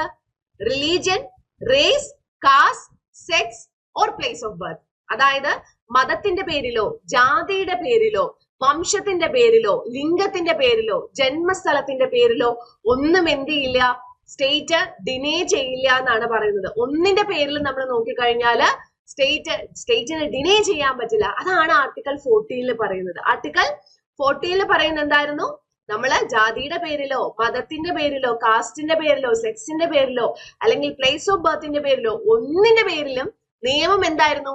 അവർക്ക് സ്പെഷ്യൽ ആണ് അല്ലെങ്കിൽ ഇവർക്ക് സ്പെഷ്യൽ ആണ്, ഇന്ന കാസ്റ്റ് ആയതുകൊണ്ട് നിനക്ക് 2 വർഷം കൂടുതൽ ശിക്ഷ തരും, അങ്ങനെ ഒന്നും ചെയ്യില്ല എന്ന്. അപ്പൊ ഇവിടെ പറഞ്ഞു ഇക്വാളിറ്റി ബിഫോർ ലോ എന്ന് പറയുമ്പോ എന്താ? എല്ലാവരും നിയമത്തിന്റെ മുൻപിൽ ഒന്നാണ്. Equal protection of laws within the territory of India എന്ന് പറയുമ്പോൾ എന്താ ഉദ്ദേശിക്കുന്നത്? ഈക്വൽ പ്രൊട്ടക്ഷൻ ഓഫ് ലോ, ഒരേപോലെയാണ് പ്രൊട്ടക്ഷൻ. ഇപ്പൊ ഒരേപോലെ പ്രൊട്ടക്ഷൻ എന്ന് പറയുമ്പോൾ മറ്റൊരു കാര്യം ആലോചിക്കണം. ഒരു കൊലപാതകം ഒരാൾ ചെയ്തു എന്ന് പറഞ്ഞിട്ട് എല്ലാവരും ശിക്ഷയ്ക്ക് കിട്ടും. ഒരു കൊലപാതകം ചെയ്ത എല്ലാവരും ശിക്ഷിക്കപ്പെടും. അതാണ് ഇക്വാളിറ്റി ബിഫോർ ലോ. ഈ ശിക്ഷ എങ്ങനെയാണ്? ചെയ്യുന്ന സാഹചര്യം അനുസരിച്ച്. ഇപ്പൊ ഭയങ്കര ഒരാളെ വെട്ടി നുറുക്കി കൊന്നു കഴിഞ്ഞാൽ ആൾക്ക് ചിലപ്പോൾ തൂക്കിക്കൊല്ലായിരിക്കും കിട്ടുന്നത് അല്ലെ. അവർക്ക് ചിലപ്പോൾ വധശിക്ഷയായിരിക്കും കിട്ടുന്നത്. അറിയാണ്ട് പറ്റിപ്പോയി, ചിലപ്പോൾ അവർക്ക് 10 വർഷമേ കിട്ടുള്ളൂ. സ്വയരക്ഷയ്ക്ക് വേണ്ടിയിട്ട് കുത്തി, ചിലപ്പോൾ അതിന് ശിക്ഷ കുറവായിരിക്കും. അതാണ് ഈക്വൽ പ്രൊട്ടക്ഷൻ. അവരുടെ സിർക്കംസ്റ്റൻസ് ഉണ്ട്. ഓരോരുത്തര് കുറ്റം ചെയ്യുന്ന ആ സിർക്കംസ്റ്റൻസ് അനുസരിച്ച് മാറി മാറി ശിക്ഷിക്കും. നമുക്ക് അല്ലെ കൊലപാതകത്തിന് എല്ലാത്തിനും ഒരേപോലെയാണോ ശിക്ഷ? അല്ല. അതാണ് ഈക്വൽ പ്രൊട്ടക്ഷൻ ഓഫ് ലോസ്. നമുക്ക് അങ്ങനെ 2 ഇഷ്ടമായി. അതുകൊണ്ട് 2 നമ്മൾ ആർട്ടിക്കിൾ 14 വെച്ചത്. ഇപ്പൊ ഇക്വാളിറ്റി ബിഫോർ ലോ എന്ന് പറയുന്ന കോൺസെപ്റ്റാ നമ്മൾ ബ്രിട്ടനിൽ നിന്നാണ് എടുക്കുന്നത് കേട്ടോ. അപ്പൊ നമുക്ക് ഇഷ്ടമായി, നിയമത്തിന്റെ മുൻപിൽ എല്ലാവരും തുല്യരാണ്. പക്ഷെ അമേരിക്കയുടെ ഈക്വൽ പ്രൊട്ടക്ഷൻ ഓഫ് ലോസ് നമുക്ക് ഇഷ്ടമായി. അതുകൊണ്ട് നമ്മൾ എന്തായിരുന്നു, അമേരിക്കയിൽ നിന്ന് ഇതും കൂടി എടുത്തു. എന്നിട്ട് നമ്മൾ ആർട്ടിക്കിൾ 40 ഫുള്ളാക്കി. അപ്പൊ എന്തായിരുന്നു, നമുക്ക് 2 സ്ഥലങ്ങളിൽ നിന്ന്, അതായത് ആർട്ടിക്കിൾ 14 എന്ന് പറയുന്ന സിംഗിൾ ആർട്ടിക്കിളിൽ നമ്മൾ നോക്കിക്കഴിഞ്ഞാല് 2 സ്ഥലങ്ങളിൽ നിന്ന് നമ്മൾ എടുത്തു എന്നാണ് പറയുന്നത്. ബ്രിട്ടനിൽ നിന്ന് എടുക്കുന്നുണ്ട്, അമേരിക്കയിൽ നിന്നും എടുക്കുന്നുണ്ട്. അടുത്തത് ആർട്ടിക്കിൾ 15. ആർട്ടിക്കിൾ 15 എന്തായിരുന്നു? ജാതിയുടെ പേരിലോ മതത്തിന്റെ പേരിലോ വംശത്തിന്റെ പേരിലോ സെക്സിന്റെ പേരിലോ ജന്മസ്ഥലത്തിന്റെ പേരിലോ അല്ലെങ്കിൽ ഇതിന്റെ ഏതെങ്കിലും ഒന്ന് ആയിക്കോട്ടെ, ഇതിന്റെ ഒന്നും പേരില് ഭരണകൂടം ഡിസ്ക്രിമിനേറ്റ് ചെയ്യില്ല. ഭരണകൂടം ആരെയും എന്തായിരുന്നു വേർതിരിച്ച് കാണില്ല. ഒരു വിവേചനവും ഭരണകൂടം കാണിക്കില്ല. അതാണ് ആർട്ടിക്കിൾ 14. അപ്പൊ നമുക്ക് വീണ്ടും ഡൗട്ട് വരും, ഇതല്ലേ അതാണ് ആർട്ടിക്കിൾ 15. അപ്പൊ നമുക്ക് വീണ്ടും ഡൗട്ട് വരും, ഇതല്ല ആർട്ടിക്കിൾ 14ലും പഠിച്ചത്? അല്ല. ആർട്ടിക്കിൾ 14 എന്ന് പറയുമ്പോൾ നിയമത്തിന്റെ മുൻപിൽ, അവിടെ നമ്മൾ നോക്കുകയാണെങ്കിൽ എന്തായിരുന്നു ആർട്ടിക്കിൾ 14 ലോ ആണല്ലേ പറയുന്നത്. ആർട്ടിക്കിൾ 15 എന്താ പറയുന്നത്? ഹോൾ ആണ് പറയുന്നത്. മൊത്തത്തിലുള്ള കാര്യമാണ് ആർട്ടിക്കിൾ 15. ഒരു കാരണവശാലും സ്റ്റേറ്റ് വിവേചനം കാണിക്കില്ല, ഒരു കാരണവശാലും സ്റ്റേറ്റ് ഡിസ്ക്രിമിനേഷൻ കാണിക്കില്ല. അതാണ് ആർട്ടിക്കിൾ 15 എന്ന് പറയുന്നത്. ആർട്ടിക്കിൾ 14 ലോ മാത്രമാണ്. ആർട്ടിക്കിൾ 16 എന്താ പറയുന്നത്? അവസര സമത്വം. ഒരു ജോലി സർക്കാർ വാഗ്ദാനം ചെയ്യുവാണെങ്കിൽ അതെല്ലാവർക്കും തുല്യ അവസരം നൽകുന്നതായിരിക്കും. ഇന്ന ആൾക്കാർക്ക് മാത്രം ജോലി കൊടുക്കില്ല എന്ന് പറയുമോ? ഇല്ല, ഒരിക്കലും പറയില്ല അല്ലെ. ഇന്ന ആൾക്കാർക്ക് ജോലി കൊടുക്കില്ല, ഇന്ന ആൾക്കാർക്ക് ജോലി കൊടുക്കും, ഇങ്ങനെയുള്ള ഒരു കാര്യവും എന്തായിരുന്നു ഇവിടെ പറയില്ല. തുല്യമായിട്ട് എല്ലാവർക്കും പൊതു തൊഴിലിന്റെ കാര്യത്തിൽ തുല്യ അവസരമാണ് ആർട്ടിക്കിൾ 16 പറഞ്ഞിരിക്കുന്നത് അല്ലെ. ആർട്ടിക്കിൾ 16 എന്തായിരുന്നു? നമ്മൾ പറയും ജോലി കിട്ടിയില്ലെങ്കിൽ എന്റെ 16 എന്നൊക്കെ ഞങ്ങളുടെ നാട്ടിൽ പറയും. അതായത് ജോലി കിട്ടിയില്ലെങ്കിൽ അവസ്ഥ ഭയങ്കര മോശമാണ്, അങ്ങനെ അതാണ് ഉദ്ദേശിക്കുന്നത്. ജോലി കിട്ടിയില്ലെങ്കിൽ നമ്മുടെ 16 എന്ന് സാധാരണ ഞങ്ങളുടെ നാട്ടിലൊക്കെ പറയാറുണ്ട്. അപ്പോ അങ്ങനെ ആലോചിച്ച് വെച്ചാലും മതി. അവസര സമത്വമാണ് ആർട്ടിക്കിൾ 16. ഈക്വൽ ഓപ്പർച്യൂണിറ്റി ആണ് ആർട്ടിക്കിൾ 16 പറയുന്നത്. ആർട്ടിക്കിൾ 17 പറയുന്നത് അബോളിഷൻ ഓഫ് അൺടച്ചബിലിറ്റി ആണ്. അബോളിഷൻ ഓഫ് അൺടച്ചബിലിറ്റി എന്ന് പറയുമ്പോൾ എന്തായിരുന്നു? തൊട്ടുകൂടായ്മ, അയിത്തമൊക്കെ ഉണ്ടായിരുന്നില്ലേ? അത് പണ്ടുണ്ടായിരുന്നു. സ്വാതന്ത്ര്യം കിട്ടി, ഇനി അതൊന്നുമില്ല. തൊട്ടുകൂടായ്മ, അയിത്തം എന്ന് പറഞ്ഞിട്ട് ഈ വഴിക്ക് വരരുത്. ഈ ആർട്ടിക്കിൾ പാസ്സാക്കിയപ്പോ മഹാത്മാഗാന്ധിജിക്ക് ജയ് എന്ന് വിളിച്ചുകൊണ്ടാണ് പാസ്സാക്കിയത്. വെറുതെ അല്ല പാസ്സാക്കിയത്. എന്തായിരുന്നു? അപ്പൊ പാവം നമ്മുടെ അംബേദ്കർ എവിടാണാവും അല്ലെ. മഹാത്മാഗാന്ധിജിക്ക് ജയ് എന്ന് വിളിച്ചുകൊണ്ട് പാസ്സാക്കിയ ആർട്ടിക്കിൾ ഏതാണ്? ആർട്ടിക്കിൾ 17 ആണ് അല്ലെ. ആർട്ടിക്കിൾ 17 ആണ് മഹാത്മാഗാന്ധിജിക്ക് ജയ് എന്ന് വിളിക്കുന്നത്. ഈ ആർട്ടിക്കിൾ പ്രകാരം ഒരു നിയമം വന്നു. 1955 സിവിൽ പ്രൊട്ടക്ഷൻ ആക്ട്. എന്തായിരുന്നു? 1955 സിവിൽ പ്രൊട്ടക്ഷൻ ആക്ട് വന്നത് ഏതിലൂടെയാണ്? 1955 സിവിൽ പ്രൊട്ടക്ഷൻ ആക്ട് വരുന്നത് ഈ ആർട്ടിക്കിൾ 17 അടിസ്ഥാനപ്പെടുത്തിയാണ്. അപ്പൊ എന്താ പറയുന്നത്? Abolition of untouchability. അപ്പൊ അയിത്തോച്ചാടനം എന്തായിരുന്നു? അബോളിഷ് ചെയ്യാണ്. ഓക്കെ, അപ്പൊ നമ്മൾ നോക്കിക്കഴിഞ്ഞാല് അയിത്തം ഉണ്ടായിരുന്നു. ആ അയിത്തം എന്ന് പറയുന്നത് നമുക്കിപ്പോ ഇല്ല. അൺടച്ചബിലിറ്റി, തൊട്ടുകൂടായ്മ നിരോധിക്കുകയാണ് ആർട്ടിക്കിൾ 17 ചെയ്യുന്നത്. അതൊക്കെ വലിയ ഒരു പ്രശ്നമാക്കും. ആർട്ടിക്കിൾ 17 ആരെങ്കിലും തൊട്ടുകൂടായ്മ ഇപ്പോഴും ഫോളോ ചെയ്തെങ്കിൽ എന്തായിരുന്നു? നമുക്ക് കേസ് കൊടുക്കാം. എന്റെ മൗലിക അവകാശം നിഷേധിച്ചു എന്ന് പറഞ്ഞ് കേസ് കൊടുക്കാൻ പറ്റും, നല്ല ശിക്ഷ കിട്ടും. ഓക്കെ, അടുത്തത് ആർട്ടിക്കിൾ 18.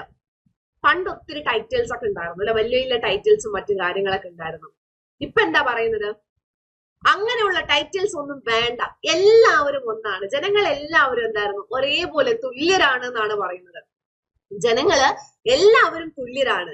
ആരും എന്തായിരുന്നു വലിയ ആൾക്കാരോ വലിയ വലിയ പദവികളുള്ള അല്ലെങ്കിൽ വലിയ വലിയ ആ ടൈറ്റിൽസ് ഉള്ള ആൾക്കാരൊന്നും അല്ല. പണ്ട് കുറെ ടൈറ്റിൽസ് ഉണ്ടായിരുന്നു. ആർട്ടിക്കിൾ 18 പറയാണ് ഒരു ടൈറ്റിൽസും ഇനി നടക്കില്ല, ഇനി വേണ്ട. എല്ലാ ടൈറ്റിൽസും അബോളിഷ് ചെയ്തിരിക്കുന്നു. ഇവിടെ എല്ലാവരും നോർമൽ ആയിട്ടുള്ള മനുഷ്യന്മാരാണ്. പക്ഷെ ഇവിടെ വേറൊരു കാര്യം പറയുന്നുണ്ട്, except military and academic titles. മേജറിനെ മേജർ വിളിച്ചുകൊണ്ട് നമുക്ക് കേസ് കൊടുക്കാൻ പറ്റുമോ? ഇല്ല. നിങ്ങൾക്ക് മിലിറ്ററി, നിങ്ങൾക്ക് ആർമിയിൽ ചേർന്ന് നിങ്ങൾ നേടി നിങ്ങളുടെ ടൈറ്റിൽസ് നിങ്ങൾക്ക് തരും. അക്കാഡമിക് ആയിട്ട് നേടിയ ടൈറ്റിൽസ് ആണെങ്കിൽ നിങ്ങൾക്ക് തരും. നിങ്ങൾ നാളെ ആരെങ്കിലും ഡോക്ടറേറ്റ് എടുത്താൽ ഡോക്ടർ പൂർണിമ, ഡോക്ടർ സന്ധ്യ, ഡോക്ടർ വിനു എന്നൊക്കെ വിളിക്കാം. നിങ്ങൾ നാളെ IAS ഓഫീസർ ആയി കഴിഞ്ഞാൽ രേവതി IAS അല്ലെങ്കിൽ ആതിര IAS എന്നൊക്കെ നിങ്ങൾക്ക് പറയാം. മനു IPS ആയി കഴിഞ്ഞാൽ മനു IPS എന്ന് പറയാം. നിങ്ങൾക്ക് ഇഷ്ടമുള്ള, നിങ്ങൾ കഷ്ടപ്പെട്ട് നേടിയെടുത്ത നിങ്ങളുടെ വിദ്യാഭ്യാസത്തിലൂടെ നിങ്ങൾക്ക് എന്തെങ്കിലും ടൈറ്റിൽ കിട്ടുവാണെങ്കിൽ അത് നിങ്ങളുടെ പേരിന്റെ കൂടെ വെക്കാം. മിലിറ്ററിയിൽ ജോയിൻ ചെയ്ത് അവിടെ നിന്ന് നിങ്ങൾക്ക് എന്തെങ്കിലും ടൈറ്റിൽ കിട്ടുവാണെങ്കിൽ നിങ്ങളുടെ പേരിന്റെ കൂടെ വെക്കാം. അല്ലാത്ത പരിപാടിയൊന്നും നടക്കില്ല. അല്ലാതെ ഒരു പേരിന്റെ കൂടി ഒരു ടൈറ്റിലും വെക്കാൻ പറ്റില്ല. ഇപ്പൊ നമ്മൾ പറയും രാജകുമാരി എന്ന് ടൈറ്റിൽ വെക്കാൻ പറ്റുമോ? ഇല്ല. പക്ഷെ രാജകുമാരി എന്ന പേരാണെങ്കിൽ കുഴപ്പമില്ല. രാജകുമാരി എന്ന് നിങ്ങൾ വീട്ടിൽ വിളിച്ചാൽ കുഴപ്പമില്ല. പക്ഷെ അത് ടൈറ്റിലായിട്ട് വെക്കുമ്പോഴാണ് പ്രശ്നം. ഒഫീഷ്യൽ രേഖകളിൽ ടൈറ്റിൽ എന്ന് പറഞ്ഞിട്ട് ഇങ്ങനെ ടൈറ്റിലായിട്ടൊന്നും വെക്കാൻ പറ്റില്ല. ഇങ്ങനെയുള്ള കാര്യങ്ങളൊക്കെ ടൈറ്റിൽ വെക്കാം. അപ്പൊ ഇതിന്റെ ഇടയിൽ ഒരു കേസൊക്കെ കൊടുക്കും. പത്മശ്രീ ഒക്കെ ടൈറ്റിൽ വെക്കുന്നുണ്ടല്ലോ എന്ന് പറഞ്ഞു. ആരോ പത്മശ്രീ കിട്ടാത്ത ഒരാളായിരിക്കും കേസൊക്കെ കൊടുക്കുന്നുണ്ടായിരുന്നു. അപ്പൊ കോടതി പറഞ്ഞു അവർക്ക് എന്തെങ്കിലുമൊക്കെ അവര് ഉണ്ടായിട്ടല്ലേ പത്മശ്രീ കിട്ടിയത്. അതുകൊണ്ട് അത് ടൈറ്റിൽ വെക്കുന്നതുകൊണ്ട് കുഴപ്പമില്ല എന്ന് നമ്മുടെ സുപ്രീം കോടതി പറഞ്ഞു കേട്ടോ. അതാണ്. അപ്പോൾ ആർട്ടിക്കിൾ 18 എന്താ പറയുന്നത്? Abolition of untouchability. അത് ആർട്ടിക്കിൾ 70. ആർട്ടിക്കിൾ 18 പറയുന്നത് എന്തായിരുന്നു? മിലിറ്ററി ആൻഡ് അക്കാഡമിക് ഒഴിച്ച് ബാക്കി ഓരോ ടൈറ്റിൽസും ആർക്കും പാടില്ല എന്നാണ്. എല്ലാവരും തുല്യരാണ്, ആർക്കും ഇവിടെ വലിയ പരിഗണന, സ്പെഷ്യൽ ആയിട്ടുള്ള പ്രിവിലേജും കാര്യങ്ങളൊന്നും അല്ല എന്നാണ് പറയുന്നത് കേട്ടോ. അപ്പൊ ഇതാണ് ആർട്ടിക്കിൾ 14 to 18 വരെയുള്ള 14 to 18 വരെയുള്ള റൈറ്റ് ടു ഇക്വാളിറ്റിയിൽ പറയുന്നത്. ഇനി അടുത്ത നോക്കാം. ആർട്ടിക്കിൾ 19 to 22 വരെ എന്തായിരുന്നു? Right to freedom. രണ്ടാമത്തെ ഫണ്ടമെന്റൽ റൈറ്റ് ആണ് റൈറ്റ് ടു ഫ്രീഡം, സ്വാതന്ത്ര്യത്തിനുള്ള അവകാശം. ഇതിൽ ആർട്ടിക്കിൾ 19 ക്ലോസ് 1 ഒരു 6 അവകാശങ്ങളെ കുറിച്ച് പറയുന്നുണ്ട്. ഏതൊക്കെയാ നമുക്ക് നോക്കിയാലോ? 6 അവകാശങ്ങള്. ഒന്ന്, right to freedom of speech and expression. എനിക്ക് സംസാരിക്കാനുള്ള അവകാശമുണ്ട്, എനിക്ക് എക്സ്പ്രസ് ചെയ്യാനുള്ള അവകാശമുണ്ട്, അത് എന്റെ അവകാശമാണ് എന്ന് പറഞ്ഞിട്ട് നമ്മൾ പറഞ്ഞു എല്ലാത്തിനും ലിമിറ്റേഷൻസ് ഉണ്ട്, അബ്സല്യൂട്ട് അല്ല. അപ്പൊ എന്നിട്ട് എനിക്ക് സംസാരിക്കാനുള്ള അവകാശം ഉണ്ടെന്ന് പറഞ്ഞിട്ട് ഞാൻ ഒരു 10 പരദൂഷണം വേറെ ആരുടെയും കുറിച്ച് പറയാണ്, അല്ലെങ്കിൽ വലിയ ഇല്ലാത്ത കഥകളൊക്കെ ഞാൻ പറയുവാണ്. അപ്പൊ നമ്മുടെ നാട്ടിലൊക്കെ ഇല്ലാത്ത കഥകളൊക്കെ പറഞ്ഞു കഴിഞ്ഞാൽ പരദൂഷണം എന്ന് പറയുമെങ്കിലും അത്യാവശ്യം നല്ല വിവരമുള്ള സ്റ്റാൻഡേർഡ് ഉള്ള ആൾക്കാരെ കുറിച്ചാണ് നമ്മൾ പരദൂഷണം പറയുകയാണെങ്കിൽ അവര് നമ്മളെ ഡിഫോമേഷൻ കേസ് കൊടുക്കും. നമ്മൾ അവരെ ഡിഫൈം ചെയ്തു എന്നൊക്കെ പറഞ്ഞ് കേസൊക്കെ കൊടുക്കും. വലിയ നമ്മൾ പരദൂഷണം പറയുന്നത് നമ്മളൊരു സിമ്പിൾ കലാരൂപമല്ല, അത് ശരിക്കും എന്താണ് ഭയങ്കര കോംപ്ലിക്കേറ്റഡ് ആണ്. ഡിഫമേഷൻ കേസൊക്കെ വന്നു കഴിഞ്ഞാൽ സെറ്റ് തീർന്നു, അതോടെ നിൽക്കും പരദൂഷണം പറച്ചിലൊക്കെ. നിങ്ങളെ കുറിച്ച് ആരെങ്കിലും പരദൂഷണം പറയുകയാണെങ്കിൽ നിങ്ങൾക്ക് എന്തായിരുന്നു? കേസൊക്കെ കൊടുക്കാം. നിങ്ങളെ ഡിഫൈം ചെയ്തു എന്ന് പറഞ്ഞിട്ട് കേസ് കൊടുക്കാവുന്നതാണ് കേട്ടോ. അപ്പോ right to freedom of speech and expression ആണ് പറയുന്നത്. അപ്പൊ right to freedom of speech and expression എന്ന് പറയുമ്പോൾ എനിക്ക് സംസാരിക്കാനും എന്റെ തോട്ട്സ് എക്സ്പ്രസ് ചെയ്യാനുള്ള അധികാരം എനിക്ക് എന്റെ ഭരണഘടന തരുന്നുണ്ട്. അടുത്തത്, right to assemble peacefully without arms എന്നാണ് പറയുന്നത്. എന്തായിരുന്നു? എനിക്ക് സമാധാനത്തോടു കൂടി അസോസിയേറ്റ് ചെയ്യാം, അതെനിക്ക് വലിയ കുഴപ്പമൊന്നുമില്ല, സമാധാനത്തോടു കൂടി അസോസിയേറ്റ് ചെയ്യാൻ മതി. ഓക്കെ, അപ്പൊ ഇത് കൃത്യമായിട്ട് നമ്മൾ മനസ്സിലാക്കുക. സമാധാനത്തോടു കൂടി അസോസിയേറ്റ് ചെയ്യുക എന്നുള്ള കാര്യം നമുക്ക് കൃത്യമായിട്ട് മനസ്സിലാക്കാം.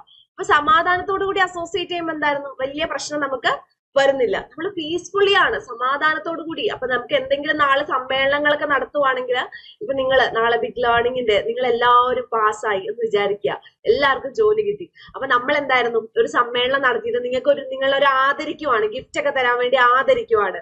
അപ്പൊ സമ്മേളനം നടത്താൻ പറ്റും? സമ്മേളനം നടത്താൻ പറ്റും. പക്ഷെ എങ്ങനെയാണ്? നിങ്ങൾ എല്ലാവരും ക്ഷണിക്കുമ്പോൾ ഒരു കത്തിയും കടപ്പാറയും തോക്കൊക്കെ കൊണ്ടുവരാൻ പറ്റും? ഇല്ല. നിങ്ങൾ സ്നേഹത്തോടെ വരണം, അല്ലാതെ കത്തിയും കടപ്പാരയും കൊണ്ടുവന്നു കഴിഞ്ഞാൽ അവിടെ നിങ്ങൾ വേറെന്തോ ആണ് ഉദ്ദേശിക്കുന്നത് എന്നാണ് അതിനർത്ഥം. അപ്പോ സമ്മേളനങ്ങൾ നടത്താം, പക്ഷെ ആയുധങ്ങളായിട്ടൊന്നും സമ്മേളനത്തിനൊന്നും വരരുത് എന്നാണ് പറയുന്നത്. അടുത്തത്, right to form association or union or cooperative societies എന്നാണ് പറയുന്നത്. നമുക്ക് എന്തായിരുന്നു? സംഘടനകൾ ഉണ്ടാക്കാം, യൂണിയനുകൾ ഉണ്ടാക്കാം, കോപ്പറേറ്റീവ് സൊസൈറ്റീസ് സഹകരണ സംഘങ്ങളൊക്കെ ഫോം ചെയ്യാൻ പറ്റും.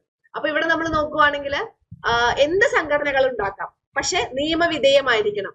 അപ്പൊ നമ്മൾ പറഞ്ഞു ആർട്ടിക്കിൾ 19 ക്ലോസ് 1 സിയിൽ നമുക്ക് അസോസിയേഷൻസ് ഉണ്ടാക്കാന്ന് പറഞ്ഞിട്ട് ഓൾ ഇന്ത്യ ടെററിസ്റ്റ് അസോസിയേഷൻ ഒന്നും ഉണ്ടാക്കാൻ പറ്റില്ല, ഓൾ ഇന്ത്യ ഗുണ്ട അസോസിയേഷൻ എന്നൊക്കെ പറഞ്ഞിട്ട് അസോസിയേഷൻ ഒന്നും ഉണ്ടാക്കാൻ പറ്റില്ല. നിയമവിധേയമായിരിക്കണം, എല്ലാതും നിയമവിധേയമായിരിക്കണം എന്നാണ് പറയുന്നത്. അടുത്തത്, right to move freely through the territory of India. ഇന്ത്യയിൽ എവിടെയും നമുക്ക് സഞ്ചരിക്കാം, ഒരു പ്രശ്നമില്ല. നമുക്ക് ട്രിപ്പ് അടിക്കാന്ന്, എവിടെ വേണമെങ്കിലും ട്രിപ്പ് അടിക്കാം, ഒരു പ്രശ്നമില്ല. കയ്യിൽ പൈസ ഉണ്ടായാൽ മതി യാത്ര ചെയ്യാൻ വേണ്ടിയിട്ട്. അല്ലാണ്ട് നമുക്ക് എവിടെ വേണമെങ്കിലും സഞ്ചരിക്കാം. എന്ന് വെച്ച് ട്രൈബൽ ഏരിയാസിലൊന്നും പോകരുത്, അത് ഭയങ്കര ചില ഏരിയാസ് ഒക്കെ ഭയങ്കര ഇതാണ്, പ്രൊഹിബിറ്റഡ് ആണ്. അപ്പൊ ട്രൈബൽ ഏരിയാസിലൊന്നും പോവാതെ ബാക്കി എവിടെ വേണമെങ്കിലും നിങ്ങൾക്ക് സഞ്ചരിക്കാം, ഒരു കുഴപ്പമില്ല എന്നാണ് പറയുന്നത്. ഓക്കെ, അതായത് ട്രൈബൽ ഏരിയ എന്നല്ല, കുറച്ച് ഇപ്പോ റിസർവ് ഫോറസ്റ്റ് ഒക്കെ കാണില്ലേ, അവിടെയൊക്കെ പോയിട്ട് എനിക്ക് സഞ്ചരിക്കാനുള്ള സ്വാതന്ത്ര്യം ഉണ്ട്, ഇന്ന് ഞാൻ ഇവിടെ കൂടെ സഞ്ചരിക്കുന്നത് നമുക്ക് പറയാൻ പറ്റില്ല കേട്ടോ. അല്ല, നമ്മൾ പറഞ്ഞു എല്ലാത്തിലും ലിമിറ്റേഷൻസ് ഉണ്ട്. അപ്പൊ ഇന്ത്യയിൽ എവിടെയും നമുക്ക് സഞ്ചരിക്കാന്നാണ് പറയുന്നത്. ഇനി അടുത്തത്, എവിടെ വേണമെങ്കിലും സെറ്റിൽ ആവാം. നമുക്ക് ഡൽഹിയിൽ പോയി സെറ്റിൽ ആവണം, ആയിക്കോളൂ. ബംഗാളികൾ ഇവിടെ വന്ന് സെറ്റിൽ ആകുമ്പോൾ നമുക്ക് ഇഷ്ടാവുണ്ടാവില്ല അല്ലെ? ചിലപ്പോ ഇവരൊക്കെ നിയമന്മാരൊക്കെ എന്തിനാ നമ്മുടെ നാട്ടിലൊന്ന് സെറ്റിൽ ആവണേ, നമുക്ക് ഇഷ്ടപ്പെട്ടില്ലെങ്കിൽ പോലും നമുക്കൊന്നും ചെയ്യാൻ പറ്റില്ല. കാരണം നമ്മുടെ ഭരണഘടന പറയുന്നുണ്ട് നമ്മളെല്ലാവരും ഒരൊറ്റ ജനതയാണ് അല്ലെ, ഒരൊറ്റ ഇന്ത്യയുടെ മക്കളാണ് നമ്മളെല്ലാവരും. അപ്പൊ നമ്മുടെ ഭൂമിയിൽ നമുക്ക് എവിടെ വേണമെങ്കിലും പോയി സെറ്റിൽ ആവാം, അതൊന്നും കുഴപ്പമില്ല. എന്നുവെച്ചാൽ അപ്പുറത്തെ വീട്ടിൽ പോയിട്ട് ഞാൻ ഇന്നു മുതൽ ഇവിടെയാണ് താമസിക്കുന്നതൊന്നും പറഞ്ഞേക്കരുത് കേട്ടോ. ഇനി അടുത്ത നമ്മൾ നോക്കുവാണെങ്കിൽ എന്തായിരുന്നു, right to practise any profession. അപ്പൊ നമുക്ക് എന്തായിരുന്നു, ഏത് പ്രൊഫഷൻ വേണമെങ്കിലും സ്വീകരിക്കാം. എന്ത് ട്രേഡോ ബിസിനസ്സോ എന്താ വേണമെങ്കിലും നിങ്ങൾക്ക് ഇഷ്ടമുള്ള സ്വീകരിച്ചു. അപ്പൊ നാട്ടുകാർ പറയും, നാട്ടുകാർ ഈ ജോലി ഒന്നും ചെയ്യരുത് എന്നൊക്കെ പറഞ്ഞാൽ നമുക്ക് കേസൊക്കെ കൊടുക്കാം നൈസായിട്ട്. ഇവന്മാര് നമ്മൾ വല്ല ജോലി ചെയ്ത് കഴിഞ്ഞാൽ അതൊക്കെ നോക്കാൻ വേണ്ടി ഇരിക്കുകയാണെന്ന് പറഞ്ഞിട്ട് കേസൊക്കെ നമുക്ക് വേണമെങ്കിൽ കൊടുക്കാം കേട്ടോ. അപ്പോ എന്തായിരുന്നു, ഏത് ജോലി ചെയ്യണമെന്ന് നിങ്ങളുടെ ഇഷ്ടമാണ്. അത് ആരും വന്നിട്ട് എന്തായിരുന്നു തടസ്സം ഒന്നും നിൽക്കാൻ പറ്റില്ല. എന്നുവെച്ചാൽ കഞ്ചാവ് ഒരു കൃഷിയല്ലേ, കൃഷി എനിക്ക് ചെയ്യാൻ ഇഷ്ടമാണ് എന്നുകൊണ്ട് കഞ്ചാവ് കൃഷി ഒന്നും ചെയ്യരുത് കേട്ടോ. അപ്പൊ അതല്ല, നിയമം അനുവദിക്കുന്ന ഏത് ജോലി വേണമെങ്കിലും ചെയ്യാൻ സാധിക്കും. ഓക്കെ, അപ്പൊ അതാണ് പറയുന്നത്. ഇതിൽ കണ്ടോ, ഈ കഴിഞ്ഞിട്ട് എന്തായിരുന്നു, എഫ് ഞാൻ ഇടാൻ മറന്നുപോയതല്ല, എഫ് ഡിലീറ്റ് ചെയ്തു. നമ്മൾ പറഞ്ഞു റൈറ്റ് പ്രോപ്പർട്ടിയുമായിട്ട് റിലേറ്റ് ചെയ്താണ്. ഈ കഴിഞ്ഞിട്ട് ജി ആട്ടോ വരുന്നത്. ഇനി ഈ ഒരു 6 അവകാശങ്ങൾ ഉണ്ടല്ലോ, ആർട്ടിക്കിൾ 358 പ്രകാരം ഈ 6 അവകാശങ്ങളും നമ്മൾ എന്ത് ചെയ്യാണ്, സസ്പെൻഡ് ചെയ്യുന്നുണ്ട് എക്സ്റ്റേണൽ എമർജൻസി വരുമ്പോൾ. എക്സ്റ്റേണൽ എമർജൻസി വരുമ്പോ ഇപ്പൊ വോർ കാരണം അല്ലെങ്കിൽ എക്സ്റ്റേണൽ അഗ്രഷൻ കാരണം, എക്സ്റ്റേണൽ അഗ്രഷൻ എന്ന് പറയുമ്പോൾ ബാഹ്യ ആക്രമണമാണ് കേട്ടോ എക്സ്റ്റേണൽ അഗ്രഷൻ. അപ്പൊ അത് കാരണം അങ്ങനെയൊക്കെ എമർജൻസി ഒക്കെ സംഭവിക്കത്തില്ലേ, അങ്ങനെയൊക്കെ എമർജൻസി വരുമ്പോ സ്വാഭാവികമായിട്ടും വലിയ പ്രശ്നമൊന്നും ഉണ്ടാക്കാതെ ഈ ഒരു നോട്ടീസ് ഒന്നും തരാൻ തന്നെ ഈ 6 അവകാശങ്ങൾ സസ്പെൻഡ് ചെയ്യാം എക്സ്റ്റേണൽ എമർജൻസി വരുമ്പോൾ. ഇപ്പൊ സായുധ വിപ്ലവം കൊണ്ടൊക്കെ ഒരു എമർജൻസി വന്നാൽ സസ്പെൻഡ് ചെയ്യാൻ പറ്റില്ല, അതല്ല പറയുന്നത്. എക്സ്റ്റേണൽ എമർജൻസി വന്നു കഴിഞ്ഞാൽ ഈ 6 എണ്ണം ഒരു നോട്ടീസും കൂടാതെ സസ്പെൻഡ് ചെയ്യാൻ പറ്റും കേട്ടോ. അതാണ് ആർട്ടിക്കിൾ 19 പറയുന്നത്. ആർട്ടിക്കിൾ 20 എന്ന് പറയുന്നത് എന്തായിരുന്നു, ക്രിമിനൽസിന് അല്ലെ. അപ്പൊ ഒരു ക്രിമിനലിന് കുറച്ച് അവകാശങ്ങളുണ്ട്, 3 അവകാശങ്ങളാണ് ഉള്ളത്. അപ്പൊ 3 അവകാശങ്ങളാണ് ഉള്ളത്. എന്താണ് ആ 3 അവകാശങ്ങൾ എന്നാണ് പറയുന്നത്. ഒരാള് ഒരു ഒഫൻസ് ചെയ്തെങ്കിൽ അദ്ദേഹത്തിന് ഒരു 3 അവകാശങ്ങൾ കിട്ടും. ആ 3 അവകാശങ്ങളാണ് ആർട്ടിക്കിൾ 20 പറയുന്നത്. ഓക്കെ, 3 അവകാശങ്ങൾ. അവർക്ക് എന്ത് അവകാശങ്ങളാണ് കിട്ടാന്ന് അറിയണ്ടേ, അത് നമ്മൾ നോക്കുവാണ്. ആദ്യം നമ്മൾ പറയുന്നത്, criminal laws should not be passed with retrospective effect എന്നാണ് പറയുന്നത്. അതായത് മുൻകാല പ്രാബല്യത്തോടെ നിയമങ്ങൾ ഇപ്പൊ പാസ്സാക്കാൻ പറ്റില്ല. ഒരാള് 2016 ഒരു കുറ്റം ചെയ്തു. ഓക്കെ, അപ്പൊ ഇദ്ദേഹത്തിന് കിട്ടുന്ന ശിക്ഷ എന്തായിരുന്നു, 2016 എന്താണോ ആ കുറ്റത്തിന് ശിക്ഷ അതാണ് കിട്ടുന്നത്. ഓക്കെ, ഇദ്ദേഹത്തിന് ചിലപ്പോ 2010 ഇദ്ദേഹം ഒരാളെ അടിച്ചു, 2016 6 മാസമാണ് തടവ് ഒരാളെ അടിച്ചതിന്. 2010 അത് 1 വർഷമായിരുന്നു. അപ്പൊ ഇയാൾ അടിച്ചത് ഒരു ജഡ്ജിന്റെ മോനെയോ മോളെ ആണെങ്കിൽ ജഡ്ജിന് എന്തായിരുന്നു 2010 അനുസരിച്ച് എന്ന് പറഞ്ഞിട്ട് 1 വർഷം ഒന്നും കൊടുക്കാൻ പറ്റില്ല. 2016 അദ്ദേഹം കുറ്റം ചെയ്തത്, 2016 ആ കുറ്റത്തിന് എന്താണ് ശിക്ഷ, ആ ശിക്ഷ തന്നെ കൊടുക്കാൻ പറ്റുള്ളൂ. അല്ലാതെ എന്തായിരുന്നു കൂടുതൽ ശിക്ഷയോ കുറവ് ശിക്ഷയോ ഒന്നും കൊടുക്കാൻ പറ്റില്ല. അദ്ദേഹം കുറ്റം ചെയ്തത് എപ്പോഴാണോ ആ ചെയ്ത സമയത്ത് ആ കുറ്റത്തിന് എന്താണോ ശിക്ഷയുള്ളത് അത് മാത്രമേ കൊടുക്കാൻ പറ്റുള്ളൂ. അതാണ് ഒന്നാമത്തെ കാര്യം പറയുന്നത്, പ്രൊട്ടക്ഷൻ. രണ്ടാമത് പറയുന്നത് എന്തായിരുന്നു പറയുന്നത്, ഒരാള് ഒരു കുറ്റം ചെയ്തു കഴിഞ്ഞാൽ ഒന്നിലധികം തവണ ആ ഒരു ഒഫൻസിന് വേണ്ടി ശിക്ഷിക്കരുത്. ഇപ്പൊ ഞാനൊരാളിനെ അടിച്ചു, അപ്പൊ അടിച്ചതിന് ശിക്ഷ എന്തായിരുന്നു, 6 മാസമാണ് ശിക്ഷ. അപ്പൊ എനിക്കൊരു ശിക്ഷ കിട്ടിയേ, യെസ് കിട്ടി.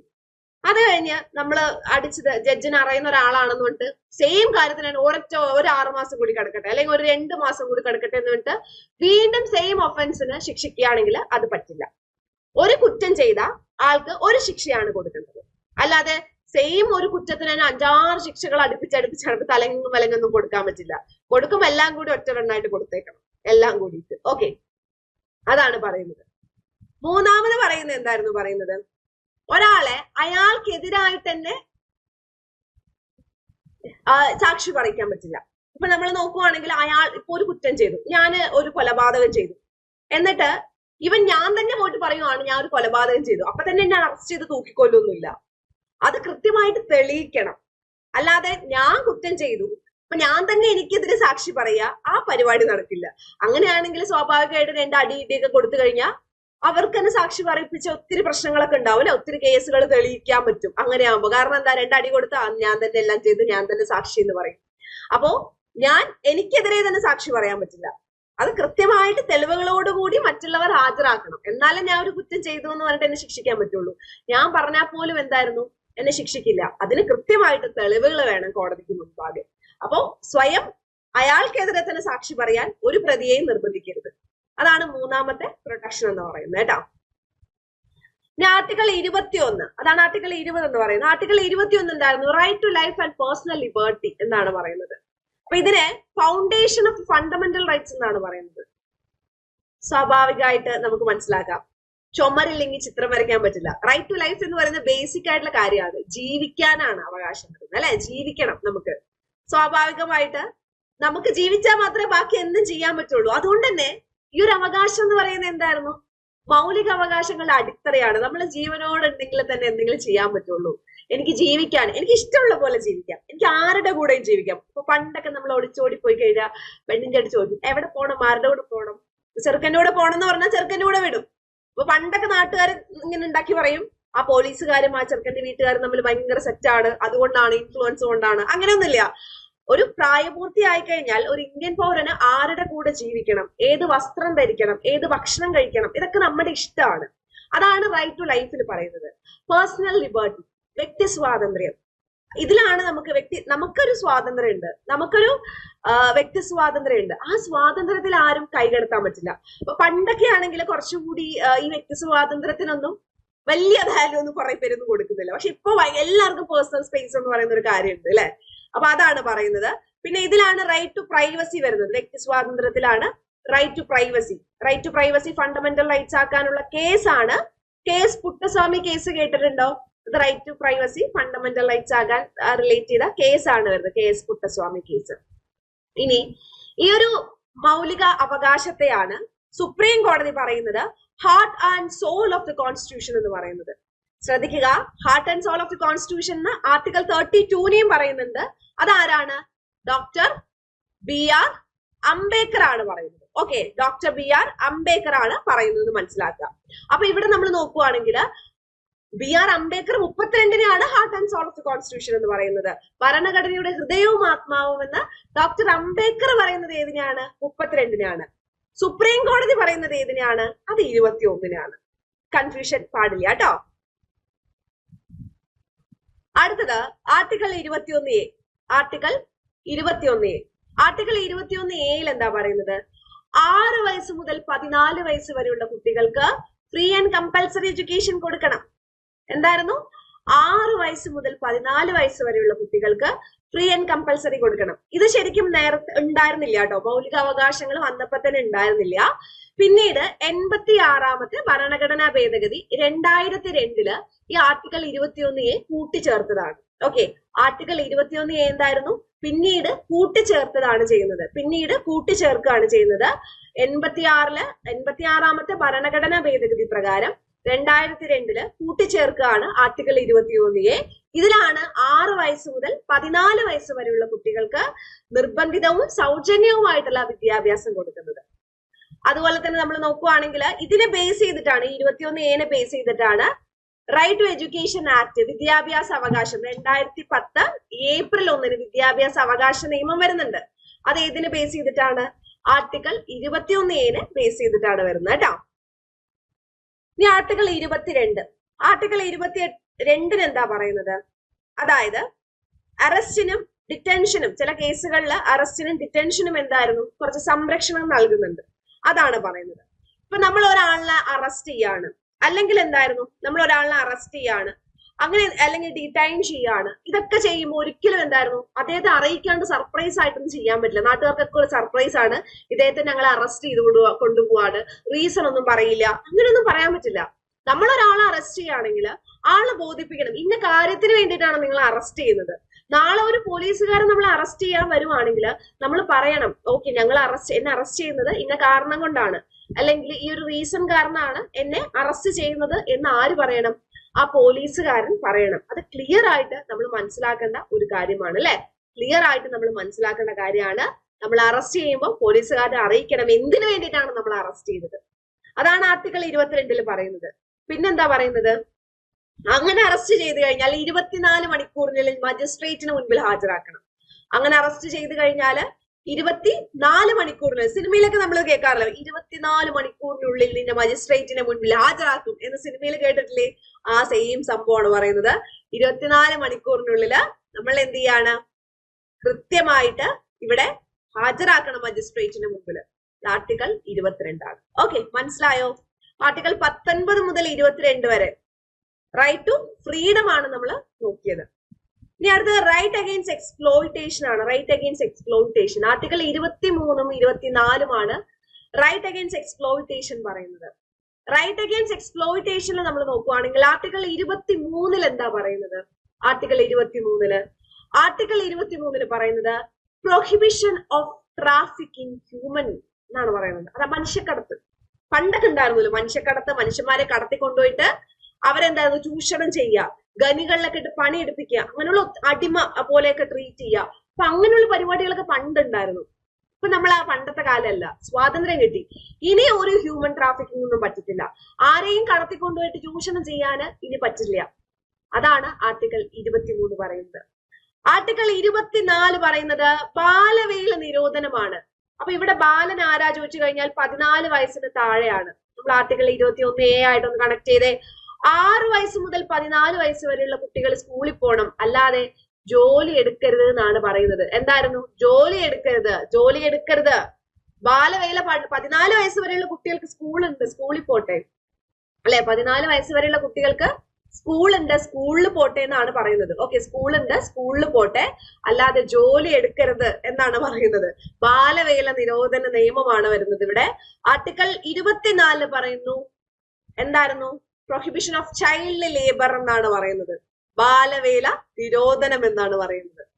ഇനി ഇന്റർനാഷണൽ ചൈൽഡ് ലേബർ ഡേ എപ്പോഴാണ്?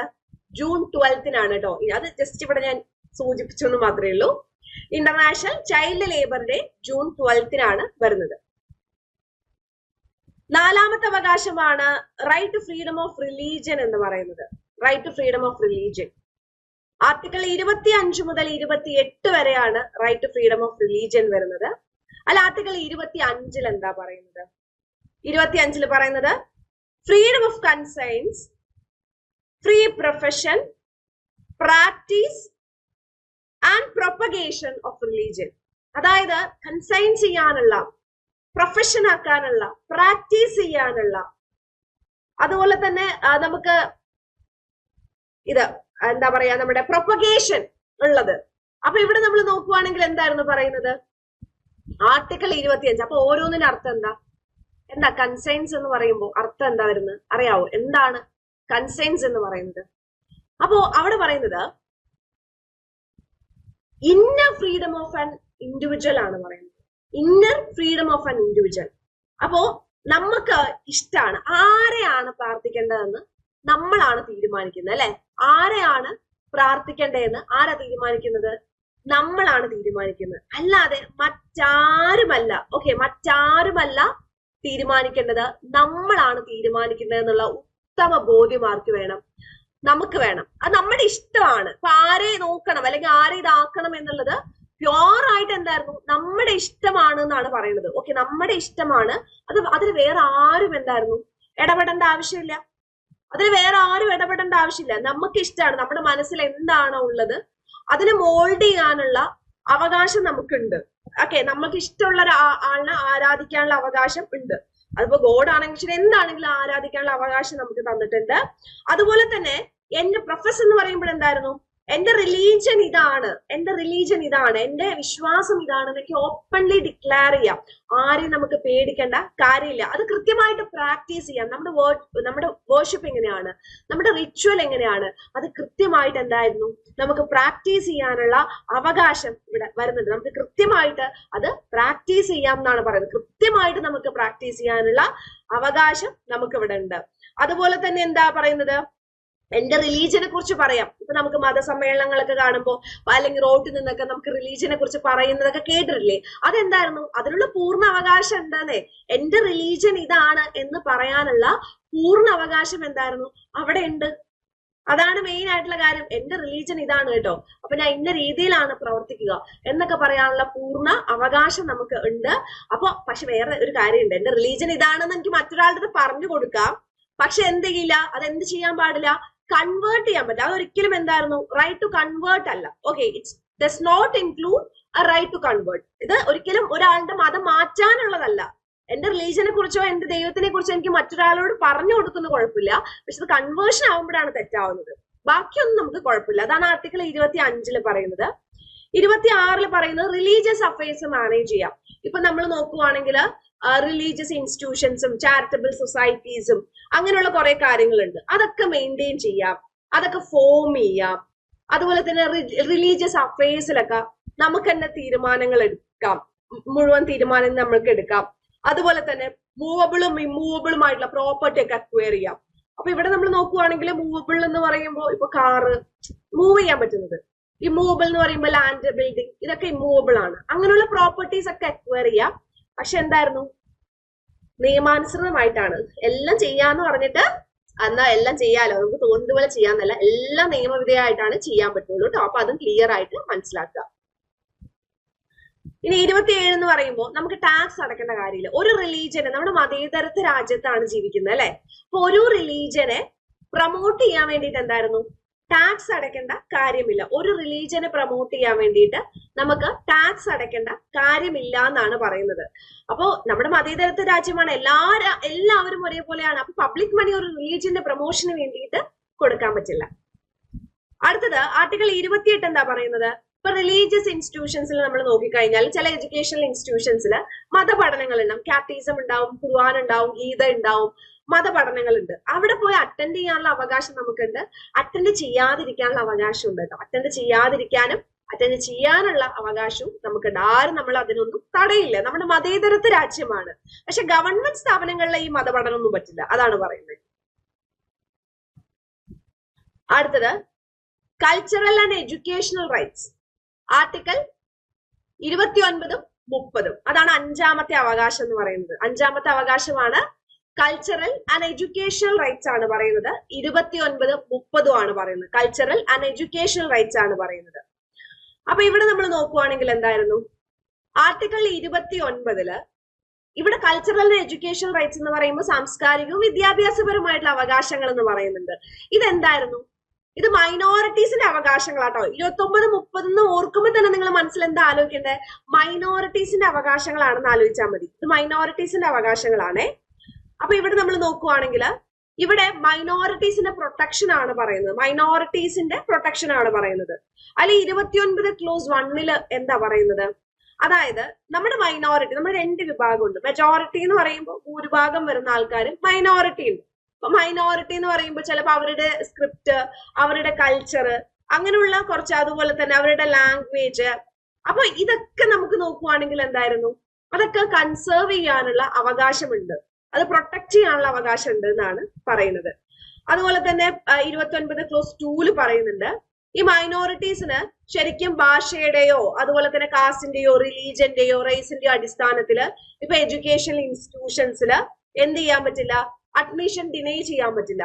പിന്നെ ഭാഷ ആയതുകൊണ്ട് ഇപ്പൊ നാളെ ബംഗാളി വന്നിട്ട് ഇവിടുത്തെ സ്കൂളില്, ഗവൺമെന്റ് എയ്ഡ് സ്വീകരിക്കുന്ന സ്കൂൾ കേട്ടോ, അത് കൃത്യമായിട്ട് മനസ്സിലാക്കുക. ഗവൺമെന്റ് എയ്ഡ് എന്ന് പറയുമ്പോൾ ഗവൺമെന്റിന്റെ പൈസ റിസീവ് ചെയ്യുന്ന സ്കൂളുണ്ടോ, ഗവൺമെന്റ് സ്ഥാപനങ്ങളിലാണെങ്കിലോ ഏതെങ്കിലും ഒരു ബംഗാളി വന്ന് ജോയിൻ ചെയ്താലും ബംഗാളി അല്ലേ, അതുകൊണ്ട് അഡ്മിഷൻ ഇല്ല എന്നൊന്നും പറയാൻ പറ്റില്ല. അപ്പോൾ മൈനോറിറ്റി ആയതിന്റെ പേരിൽ എന്തായിരുന്നു, അഡ്മിഷൻ കൊടുക്കാതെ ഇരിക്കാൻ പറ്റില്ല എന്നാണ്. റേസിന്റെയോ ജാതിയുടെയോ അതുപോലെ തന്നെ മതത്തിന്റെയോ ഭാഷയുടെ പേരിലൊന്നും അഡ്മിഷൻ നിഷേധിക്കാൻ പറ്റില്ല. അത് പ്രത്യേകിച്ചും ഗവൺമെന്റിന്റെ കയ്യിൽ നിന്ന് പൈസ വാങ്ങിച്ച് പ്രവർത്തിക്കുന്ന സ്കൂളുകൾ. ഓക്കെ, അതാണ് 29 ക്ലോസ് 2 പറയുന്നത്. ഇനി അടുത്തത് ആർട്ടിക്കിൾ 30 എന്താ പറയുന്നത്, 30 പറയുന്നത് മൈനോറിറ്റീസിന് എഡ്യൂക്കേഷണൽ ഇൻസ്റ്റിറ്റ്യൂഷൻസ് സ്ഥാപിക്കാനുള്ള അവകാശമുണ്ട് എന്നാണ് പറയുന്നത്. മൈനോറിറ്റീസിന് എഡ്യൂക്കേഷണൽ ഇൻസ്റ്റിറ്റ്യൂഷൻസ് സ്ഥാപിക്കാനുള്ള അവകാശമുണ്ട്. അതാണ് ആർട്ടിക്കിൾ 30 പറയുന്നത് കേട്ടോ. ആർട്ടിക്കിൾ 30 അതാണ് പറയുന്നത്. ഓക്കെ, ആർട്ടിക്കിൾ 30 അതാണ് പറയുന്നത്. അപ്പൊ ഇതാണ് കൾച്ചറൽ ആൻഡ് എഡ്യൂക്കേഷണൽ റൈറ്റ്സ് എന്ന് പറയുന്നത്. ഇതാണ് കൾച്ചറൽ ആൻഡ് എഡ്യൂക്കേഷണൽ റൈറ്റ്സ് എന്ന് പറയുന്നത്. അപ്പൊ അത് മനസ്സിലാക്കാം. ഇനി അടുത്ത നമ്മൾ നോക്കുവാണെങ്കിൽ 31 ഡിലീറ്റ് ചെയ്തു എന്ന് പറഞ്ഞു, അടുത്ത 32 ആണ്. 32 എന്ന് പറയുന്നത് കോൺസ്റ്റിറ്റ്യൂഷണൽ റെമഡീസ് ആണ് വരുന്നത്. കോൺസ്റ്റിറ്റ്യൂഷണൽ റെമഡി, അതായത് ഫണ്ടമെന്റൽ റൈറ്റ്സുമായിട്ട് ആരെങ്കിലും അതിന് എഗെയിൻസ്റ്റ് ആയിട്ട് എന്തെങ്കിലും ചെയ്തു കഴിഞ്ഞാൽ, അല്ലെങ്കിൽ ഫണ്ടമെന്റൽ റൈറ്റ്സ് ആരെങ്കിലും നിഷേധിച്ചാൽ നമുക്ക് അതിനെതിരെ കേസ് കൊടുക്കാൻ പറ്റും എന്ന് പറഞ്ഞു. സുപ്രീം കോടതിയിൽ കേസ് കൊടുക്കാൻ പറ്റും. സുപ്രീം കോടതി അതിന് എഗെയിൻസ്റ്റ് ആയിട്ട് എന്ത് ചെയ്യാണ്, റെമഡീസ് ഇഷ്യൂ ചെയ്യും, റിട്ടുകൾ ഇഷ്യൂ ചെയ്യും. ആർട്ടിക്കൽ 32 എന്ന് പറയുമ്പോൾ സുപ്രീം കോടതിയുടെ റിട്ട് ഇഷ്യൂയിങ് പവർ ആണ്. റിട്ട് ഇഷ്യൂയിങ് പവർ ആണ് ആർട്ടിക്കൽ 32 എന്ന് പറയുന്നത്. ഈ ആർട്ടിക്കൽ 32നെയാണ് ഡോക്ടർ ബി ആർ അംബേദ്കർ എന്ന് പറയുന്നത്. Doctor B R Ambedkar heart and soul of the constitution എന്ന് പറയുന്നത്. Heart and soul of the constitution, heart and soul of the constitution എന്ന് പറയുന്നത് എന്തിനാണ്? ഈ ഒരു ആർട്ടിക്കൽ 32നെയാണ് heart and soul of the constitution എന്ന് പറയുന്നത്. അപ്പൊ അത് ക്ലിയർ ആയിട്ട് മനസ്സിലാക്കുക. ഇനി അപ്പൊ നമ്മൾ പറഞ്ഞു സുപ്രീം കോടതി റിട്ട് ഇഷ്യൂ ചെയ്യുന്നതിനാണ് ആർട്ടിക്കൽ 32 എന്ന് പറഞ്ഞു. അപ്പൊ എന്താണ് റിട്ട്? ഏതൊക്കെ തരത്തിലുള്ള റിട്ടുകൾ ഉണ്ട് നമുക്ക് നോക്കാം. റിട്ട് എന്ന് പറയുന്ന വാക്ക് ലാറ്റിൻ ഭാഷയിൽ നിന്നാണ് ഉണ്ടായത് കേട്ടോ. ലാറ്റിൻ ഭാഷയിൽ നിന്നാണ് ഉണ്ടായത്. ബ്രിട്ടനിൽ നിന്നാണ് റിട്ട് എന്ന ആശയം നമ്മൾ കടമെടുക്കുന്നത്. ഒന്ന് ആലോചിച്ച്, ബ്രിട്ടൻ റിട്ട്, ആ റൈമിങ് കറക്റ്റ് ആയിട്ട് വരുന്നില്ലേ? Britain writ. സുപ്രീം കോടതി ആർട്ടിക്കൽ 32 പ്രകാരമാണ് റിട്ടുകൾ ഇഷ്യൂ ചെയ്യുന്നത്. അതാണ് നമ്മളിപ്പോ പറഞ്ഞത് കോൺസ്റ്റിറ്റ്യൂഷണൽ റെമഡീസ്. സുപ്രീം കോടതിയാണ് 32. ഹൈക്കോടതിക്കും റിട്ട് ഇഷ്യൂ ചെയ്യാം. അത് മാത്രമല്ല, ഹൈക്കോടതിക്കും സുപ്രീം കോടതിക്കും മാത്രമേ റിട്ട് ഇഷ്യൂ ചെയ്യാൻ പറ്റുള്ളൂ. ബാക്കിയുള്ള താഴെയുള്ള ഒരു കോടതിക്കും എന്തായിരുന്നു? റിട്ട് ഇഷ്യൂ ചെയ്യാൻ പറ്റില്ല. ബാക്കിയുള്ള ഒരു കോടതിക്കും എന്ത് ചെയ്യാൻ പറ്റില്ല? റിട്ട് ഇഷ്യൂ ചെയ്യാൻ പറ്റില്ല എന്ന് മനസ്സിലാക്കുക കേട്ടോ. അപ്പൊ ഹൈക്കോടതിക്ക് 226 പ്രകാരവും റിട്ട് ഇഷ്യൂ ചെയ്യാൻ പറ്റുന്നതാണ്. സുപ്രീം കോടതിക്ക് എന്തായിരുന്നു? ആർട്ടിക്കൽ 32 പ്രകാരവും റിട്ട് ഇഷ്യൂ ചെയ്യാം. സുപ്രീം കോടതിക്ക് ആർട്ടിക്കൽ 32 പ്രകാരവും റിട്ട് ഇഷ്യൂ ചെയ്യാവുന്നതാണ്. അപ്പൊ അത് ക്ലിയർ ആയിട്ട് മനസ്സിലാക്കുക. അതും എന്തായിരുന്നു? ക്ലിയർ ആയിട്ട് നമ്മൾ മനസ്സിലാക്കുക. ഇനി അടുത്ത് നമ്മൾ നോക്കുവാണെങ്കിൽ എന്തൊക്കെയാണ് ഈ റിട്ടുകൾ എന്ന് പറയുന്നത്? എത്ര തരത്തിലാണുള്ളത്? 5 തരത്തിലാണ് റിട്ടുകൾ ഉള്ളത്. ഓക്കെ, 5 തരത്തിലാണ് റിട്ടുകൾ ഉള്ളത്. 5 തരത്തില്. അപ്പൊ ഇവിടെ നമ്മൾ നോക്കുവാണെങ്കിൽ ഈ 5 തരത്തിലാണ് റിട്ടുകൾ ഉള്ളത്. ഏതൊക്കെയായ റിട്ടുകൾ? ഒന്നാമത് ഹേബിയസ് കോർപ്പസ്. ഇവിടെ തന്നെ പഠിക്കുക. Mandamus, certiorari, quo warranto, prohibition. Okay, habeas corpus, mandamus, quo warranto, certiorari, prohibition. അപ്പൊ അത് ക്ലിയർ ആയിട്ട് നമ്മൾ മനസ്സിലാക്കണം. ഓക്കെ, അത് ക്ലിയർ ആയിട്ട് നമ്മൾ മനസ്സിലാക്കണം. 5 എണ്ണം പഠിച്ചേ. ഒന്ന് മനസ്സിലൊന്ന് പറഞ്ഞേ. Habeas corpus, mandamus, certiorari, quo warranto, prohibition. പഠിച്ചില്ലേ? 5 എണ്ണം പഠിച്ചില്ലേ? Habeas corpus, mandamus, certiorari, quo warranto, prohibition. ഇനി ഇതൊക്കെ എന്താ നോക്കിയാലോ? ഒന്നാമത് പറയുന്നത് ഹേബിയസ് കോർപ്പസ് ആണ്. ഹേബിയസ് കോർപ്പസിന്റെ അർത്ഥം to have the body of എന്നാണ്. ശരീരം ഹാജരാക്കുക. അതാണ് ഹേബിയസ് കോർപ്പസിന്റെ അർത്ഥം. എന്താണ് പറയുന്നത്? ശരീരം ഹാജരാക്കുക. അപ്പൊ നിങ്ങൾ അടുത്ത ആരുമില്ലെങ്കിൽ നിങ്ങൾക്ക് ഇത് കൂടെ പറയാവുന്നതാണ് കേട്ടോ. ശരീരം ഹാജരാക്കുക എന്നാണ് ഹേബിയസ് കോർപ്പസിന്റെ അർത്ഥം വരുന്നത്. ശരീരം ഹാജരാക്കുക. എന്താണ് ഹേബിയസ് കോർപ്പസ് എന്ന് പറഞ്ഞാൽ നമുക്ക് നോക്കാം. Habeas corpus means an order. ഇതൊരു ഓർഡർ ആണ്. Issued by a court. Court എന്ന് പറയുമ്പോൾ ആരാണ് ഇഷ്യൂ ചെയ്യുന്നത്? 32 പ്രകാരം സുപ്രീം കോടതിക്കും 226 പ്രകാരം ഹൈക്കോടതിക്കും ഇഷ്യൂ ചെയ്യാം. Okay, requiring arrested person. അപ്പൊ ആർക്കെതിരായിട്ടാണ്? Arrested person to be brought before a court. എന്തായിരുന്നു? അറസ്റ്റ് ചെയ്യാം, അല്ലെങ്കിൽ അറസ്റ്റ് ചെയ്യാതിരിക്കാം. കാണാതെ പോയ ഒരാളിനെ ആണെങ്കിലും കോർട്ടിന് മുൻപ് കൊണ്ടുവരാൻ പറയാണ്. ഇപ്പൊ അറസ്റ്റ് ചെയ്ത ആൾക്കാരാണെങ്കിൽ, അറസ്റ്റ് ചെയ്ത ഒരാളിനെയാണ് കൊണ്ടുവരാൻ പറയുകയാണെങ്കിൽ, if the reasons for arresting A person or a manner therefore are unlawful or unsatisfactory. ഇപ്പൊ എന്തായിരുന്നു? കോടതിക്ക് തോന്നുവാണ് ഇയാൾ അറസ്റ്റ് ചെയ്യുന്നത് നിയമപരമല്ലാത്ത കേസിലാണ്, നിയമപരമായിട്ടല്ല അറസ്റ്റ് ചെയ്തത്, അല്ലെങ്കിൽ കോടതിക്ക് അത് സാറ്റിസ്ഫൈഡ് അല്ല അദ്ദേഹത്തിന് അറസ്റ്റ് ചെയ്ത റീസൺ. അങ്ങനെയാണെങ്കിൽ എന്ത് ചെയ്യാണ്? കോടതി പറയാണ് ഇയാളിനെ ഇഷ്യൂ ചെയ്യാം, ശരീരം ഹാജരാക്കാം. കോർട്ട് പറയാണ് ഒരാളെ കാണാനില്ല എന്നൊക്കെ പറയുമ്പോൾ ഹേബിയസ് കോർപ്പസ് കൊടുക്കാറുണ്ട് കേട്ടോ. അതുപോലെ തന്നെ ആളുടെ ജീവനോട്, അതായത് ആൾക്ക് എന്ത് സംഭവിച്ചെന്ന് അറിയണ്ടേ? അപ്പൊ കോടതി പറയാണ് ഹേബിയസ് കോർപ്പസ് ഇഷ്യൂ ചെയ്യുന്നു എന്ന് വെച്ചാൽ ആളുടെ ശരീരത്തെ കോടതിക്ക് മുൻപാകെ ഹാജരാക്കണം എന്നാണ് പറയുന്നത്. ആളുടെ ശരീരത്തെ കോടതിക്ക് മുൻപാകെ ഹാജരാക്കണം. ഇനി അദ്ദേഹത്തിനെ അറസ്റ്റ് ചെയ്തിരിക്കുകയാണ്, നിയമപരമല്ലാത്തതാണെങ്കിൽ കോടതി അദ്ദേഹത്തെ വിട്ടയക്കാനൊക്കെ പറയും. അതാണ് പറയുന്നത്. എങ്ങനെയാണെങ്കിലും കോടതിക്ക് മുമ്പ് ആളെ കൊണ്ട് ഹാജരാക്കുക. അതാണ് habeas corpus. To have the body of, ശരീരം ഹാജരാക്കും എന്ന് പറയാണ് കോടതി. അപ്പൊ ഈ റിട്ട് മാഗ്നാ കാർട്ടയിൽ മെൻഷൻ ചെയ്തിരിക്കുന്ന റിട്ടാണ്. അപ്പൊ മാഗ്നാ കാർട്ടയിൽ മെൻഷൻ ചെയ്തിരിക്കുന്ന റിട്ട് ഏതാ ചോദിച്ചു കഴിഞ്ഞാൽ ആ റിട്ട് ഏതായിരുന്നു? ആ റിട്ട് എന്ന് പറയുന്നത് ഹേബിയസ് കോർപ്പസ് ആണ്. ഇനി ഇതിനെ പറയുന്നത് ഡിഫൻഡർ ഓഫ് ഫ്രീഡം എന്നാണ് പറയുന്നത്. സ്വാതന്ത്ര്യത്തിന്റെ സംരക്ഷകൻ എന്നാണ്. സ്വാഭാവികമായിട്ടും അല്ലെ, നമ്മൾ ആരെങ്കിലും പൂട്ടി വെച്ചിരിക്കുകയാണ്, നമ്മൾ ഒരാള് നിയമവിധേയമല്ലായിട്ട് തടവിൽ വെച്ചിരിക്കുകയാണ്. അപ്പൊ കോടതി പറയുവാണ് കൊണ്ടുവരൂ. അപ്പൊ എന്തായിരുന്നു, നമ്മുടെ സ്വാതന്ത്ര്യത്തിന്റെ സംരക്ഷകനാണ് ഹേബിയസ് കോർപ്പസ് എന്ന് പറയുന്ന റിട്ട്. അപ്പൊ ഈ റിട്ട് ആർക്കെതിരെ ഇഷ്യൂ ചെയ്യാൻ പറ്റും? പ്രൈവറ്റ് പേഴ്സണും പബ്ലിക് പേഴ്സണും ആർക്കെതിരെ വേണമെങ്കിലും ഹേബിയസ് കോർപ്പസ് എന്ന് പറയുന്ന റിട്ട് ഇഷ്യൂ ചെയ്യാൻ പറ്റും കേട്ടോ. അടുത്തത് മാൻഡമസ്. മാൻഡമസ് എന്ന് പറയുമ്പോൾ വി കമാൻഡ്, കൽപ്പനയാണ്. ഞങ്ങൾ ആജ്ഞാപിക്കുന്നു, ഞങ്ങൾ കൽപ്പിക്കുന്നു, നാം കൽപ്പിക്കുന്നു എന്നാണ്. കൽപ്പനയാണ്, ആജ്ഞാപനാണ്. വി കമാൻഡ്, കമാൻഡ് ചെയ്യാണ് കേട്ടോ. മാൻഡമസ് കമാൻഡ്, ആ വേർഡ് സിമിലാരിറ്റി നോക്കിക്കേ. Mandamus command. ഓക്കെ, അപ്പൊ ഇവിടെ നമ്മൾ നോക്കുവാണെങ്കിൽ എന്തായിരുന്നു, ഈ റിട്ട് എന്താ ചെയ്യുന്നത്? When a court finds that another person's right have been violated by an officer's failure to fulfill his statutory duty. കോടതി കണ്ടെത്തുകയാണ്. എന്താ കണ്ടെത്തുന്നത്? ഏതോ ഒരു മനുഷ്യന്റെ അവകാശം നിഷേധിക്കപ്പെട്ടിരിക്കുന്നു. എങ്ങനെയാ അവകാശം നിഷേധിക്കപ്പെടുന്നത്? ഏതോ ഒരു മനുഷ്യന്റെ അവകാശം എങ്ങനെയാ നിഷേധിക്കപ്പെടുന്നത്? അദ്ദേഹം ഒരു പബ്ലിക് ഓഫീസർ, അദ്ദേഹത്തിന് ജോലി ചെയ്തിട്ടില്ല, മര്യാദയ്ക്ക് ജോലി ചെയ്തിട്ടില്ല, ജോലി ചെയ്യാൻ വിസമ്മതിച്ചു, അല്ലെങ്കിൽ ജോലി ചെയ്തതിൽ ആള് എന്ത് തെറ്റ് ചെയ്തു. അങ്ങനെ തെറ്റ് ചെയ്ത് കാരണം മറ്റൊരാളുടെ അവകാശം നിഷേധിക്കുകയാണ്, അല്ലെ? മറ്റൊരാളുടെ അവകാശം അവിടെ നിഷേധിക്കപ്പെടുകയാണെന്ന് വിചാരിക്കുക. ഓക്കെ, ഒരാൾ ജോലി ചെയ്തു, അപ്പൊ മറ്റൊരാളുടെ അവകാശം നിഷേധിക്കപ്പെടുവാണ്. അങ്ങനെ മറ്റൊരാളുടെ അവകാശം നിഷേധിക്കപ്പെടുമ്പോൾ അവിടെ എന്താണ് ഉണ്ടാവുന്നത്? അവിടെ സ്വാഭാവികമായിട്ടും ഉണ്ടാവുന്ന ഒരു കാര്യമുണ്ട്. മറ്റൊരാളുടെ അവകാശം നിഷേധിക്കപ്പെടുമ്പോൾ അവിടെ നമുക്ക് ഉണ്ടാവുന്ന ഒരു കാര്യമുണ്ട്. നമുക്ക് ബേസിക് ആയിട്ടുള്ള നമ്മുടെ അവകാശം വയലേറ്റ് ചെയ്യപ്പെടുവാണ്. അപ്പൊ കോടതി ഇടപെടും, എന്നിട്ട് കമാൻഡ് ചെയ്യും, ആജ്ഞാപിക്കുകയാണ്, മര്യാദയ്ക്ക് ആ ജോലി ചെയ്തു കൊടുത്തോ. കാരണം ആ പബ്ലിക് ഓഫീസേഴ്സിന്റെ ഡ്യൂട്ടിയാണ് അല്ലെ. അപ്പൊ കോടതി എന്തായിരുന്നു, അത് പ്രൈവറ്റ് പേഴ്സൺ അഗെയിൻസ്റ്റ് ആയിട്ട്, ഒരു സ്വകാര്യ കമ്പനിക്കോ സ്വകാര്യ വ്യക്തിക്കോ എതിരായിട്ടല്ല, പബ്ലിക് ബോഡിക്കോ അല്ലെങ്കിൽ ഒരു പബ്ലിക് ഓഫീസർക്കോ എതിരായിട്ടാണ് കോടതി പറയുന്നത്. ആൾക്ക് മര്യാദയ്ക്ക് ജോലി ചെയ്തു കൊടുത്തോ എന്ന് പറഞ്ഞാൽ ആജ്ഞാപിക്കുകയാണ്. മര്യാദയ്ക്ക് ജോലി ചെയ്തോ എന്ന് പറഞ്ഞിട്ട് ആജ്ഞാപിക്കുകയാണ് ചെയ്യുന്നത്, അല്ലെ? ഒരാൾ ജോലി ചെയ്തു തന്നില്ല എന്ന് പറഞ്ഞിട്ട് നമ്മുടെ അവകാശം നമുക്ക് നിഷേധിക്കപ്പെട്ട, നമുക്ക് കോടതിയിൽ പോവാം, കേസ് കൊടുക്കാം, കോടതി റിട്ട് ഇഷ്യൂ ചെയ്യും, എന്നിട്ട് പറയും മര്യാദയ്ക്ക് ആ കുട്ടിയുടെ കാര്യങ്ങൾ ചെയ്തു കൊടുത്തോളൂ എന്ന് പറഞ്ഞ് ഇഷ്യൂ ചെയ്യും. ആ റിട്ടാണ് മാൻഡമസ്. ഓക്കെ, അപ്പൊ ഇത് നമ്മൾ പറഞ്ഞു, പ്രൈവറ്റ് ഇൻഡിവിജ്വലിനോ പ്രൈവറ്റ് എൻറ്റിറ്റീസിക്കോ എതിരായിട്ടൊന്നും നമുക്ക് കൊടുക്കാൻ പറ്റില്ല. പബ്ലിക് ബോഡി, പബ്ലിക് ഓഫീസേഴ്സിന് എതിരായിട്ട് കൊടുക്കാൻ പറ്റും. അടുത്ത quo warranto. By what authority or with what warrant എന്നൊക്കെയാണ്. എന്ത് അധികാരത്തിലാണ് നിങ്ങൾ ഇവിടെ ഇരിക്കുന്നത്? ഇപ്പൊ ചില ആൾക്കാർ നമ്മൾ ഗവൺമെന്റ് ഓഫീസിലൊക്കെ പോകുമ്പോൾ നമുക്ക് തന്നെ തോന്നും, ശരിക്കും ഇവരെന്ത് അധികാരത്തിലാണ് ഇവിടെ ഇരിക്കുന്നത് എന്നൊക്കെ നമുക്ക് പലപ്പോഴും എന്തായിരുന്നു തോന്നും. എന്ത് അധികാരത്തിലാണ് ഇവരിരിക്കുന്നത്, വല്ല അവകാശം ഉണ്ടോ ഇവിടെ ഇരിക്കാൻ?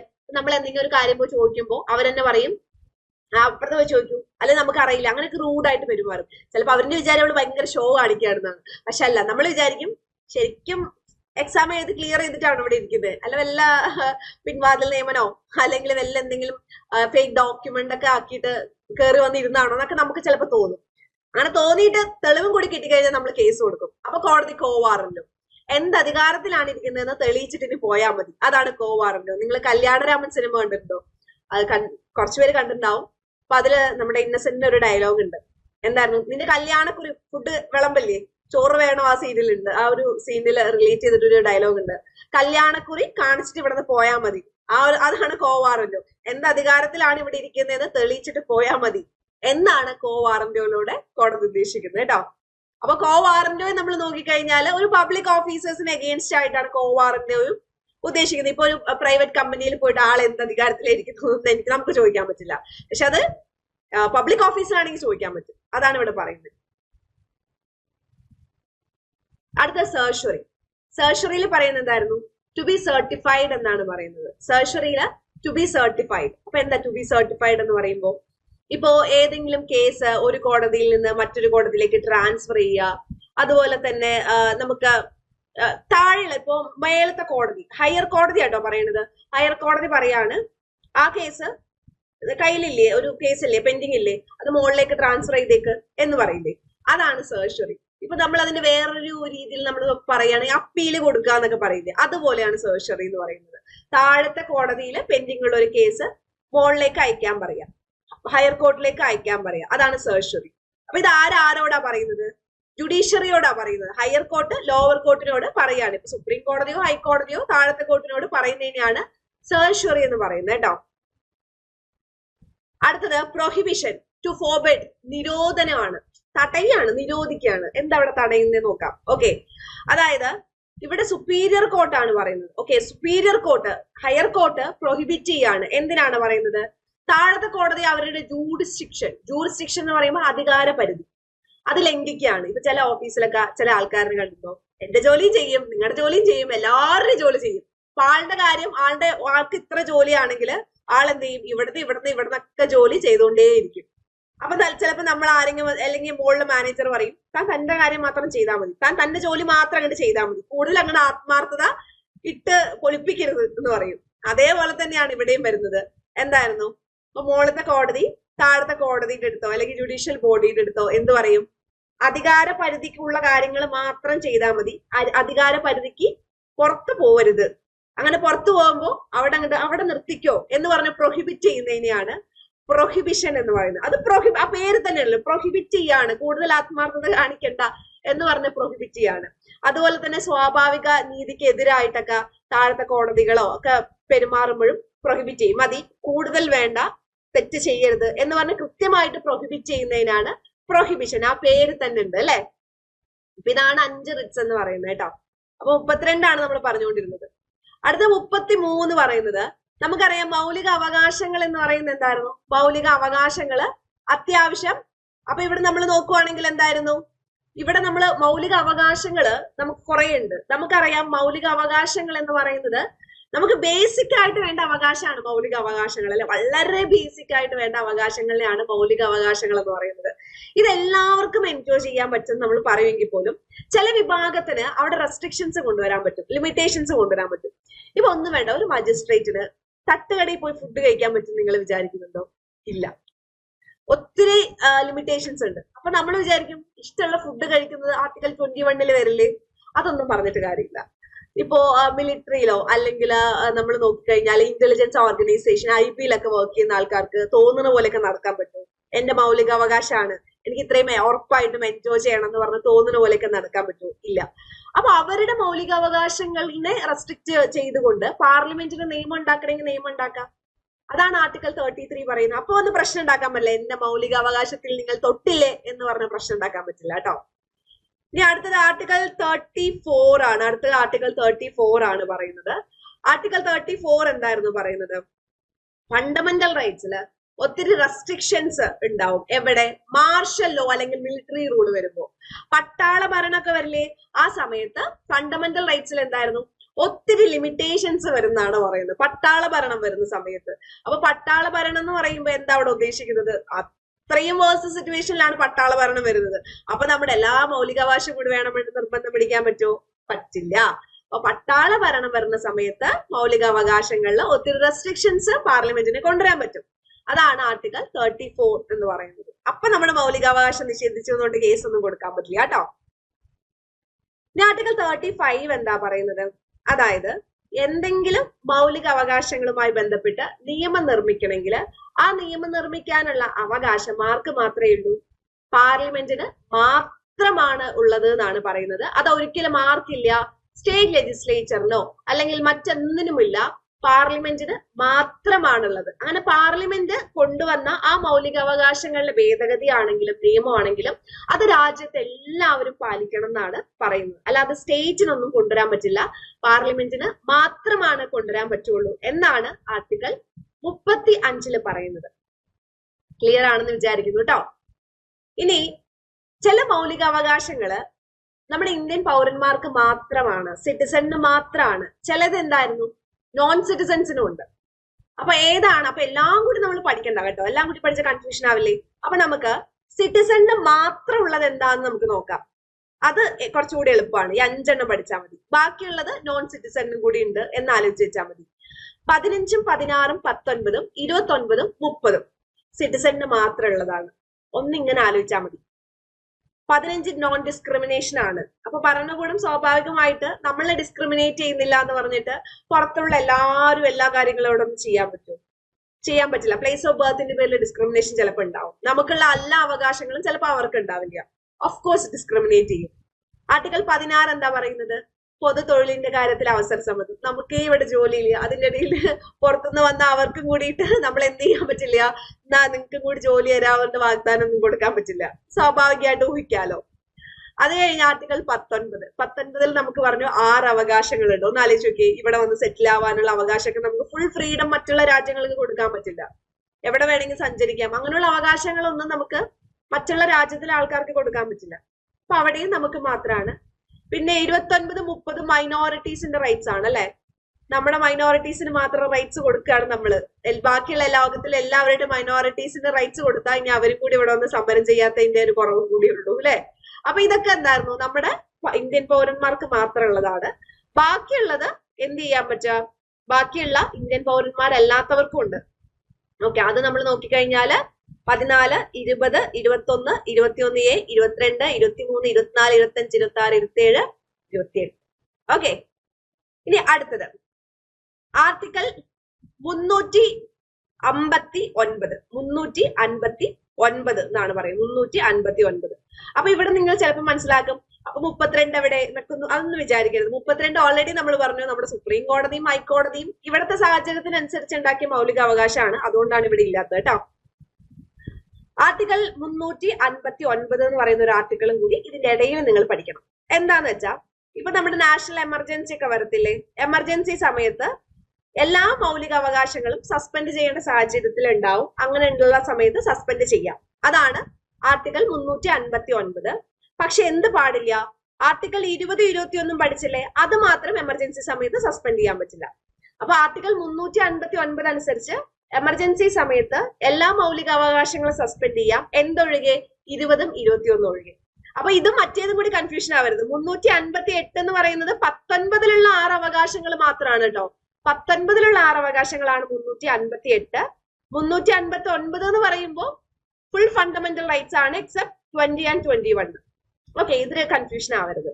ഓക്കെ, അപ്പൊ ഇതുവരെ നിങ്ങൾക്ക് ക്ലിയർ ആയെന്നാണ് എന്റെ ഒരു വിശ്വാസം. ഇനി മൗലിക അവകാശങ്ങളുമായി ബന്ധപ്പെട്ട 2-3 കേസ് ജസ്റ്റ് ഒന്ന് വായിക്കാം. ആദ്യത്തെ കേസാണ് ഗോലക്നാഥ് കേസ്. അപ്പൊ ഇതിന്റെ ഇയർ ഒക്കെ ചോദിക്കാറുണ്ട്. അപ്പൊ ഗോലക്നാഥ് കേസ് വരുന്നത് 1967 വരുന്നത് ഗോലക്നാഥ് കേസ്. അപ്പോ ഇതില് കോടതി പറയുന്നത് പാർലമെന്റ് ഫണ്ടമെന്റൽ റൈറ്റ്സ് അമെൻഡ് ചെയ്യാൻ പറ്റില്ല എന്നാണ് പറയുന്നത്.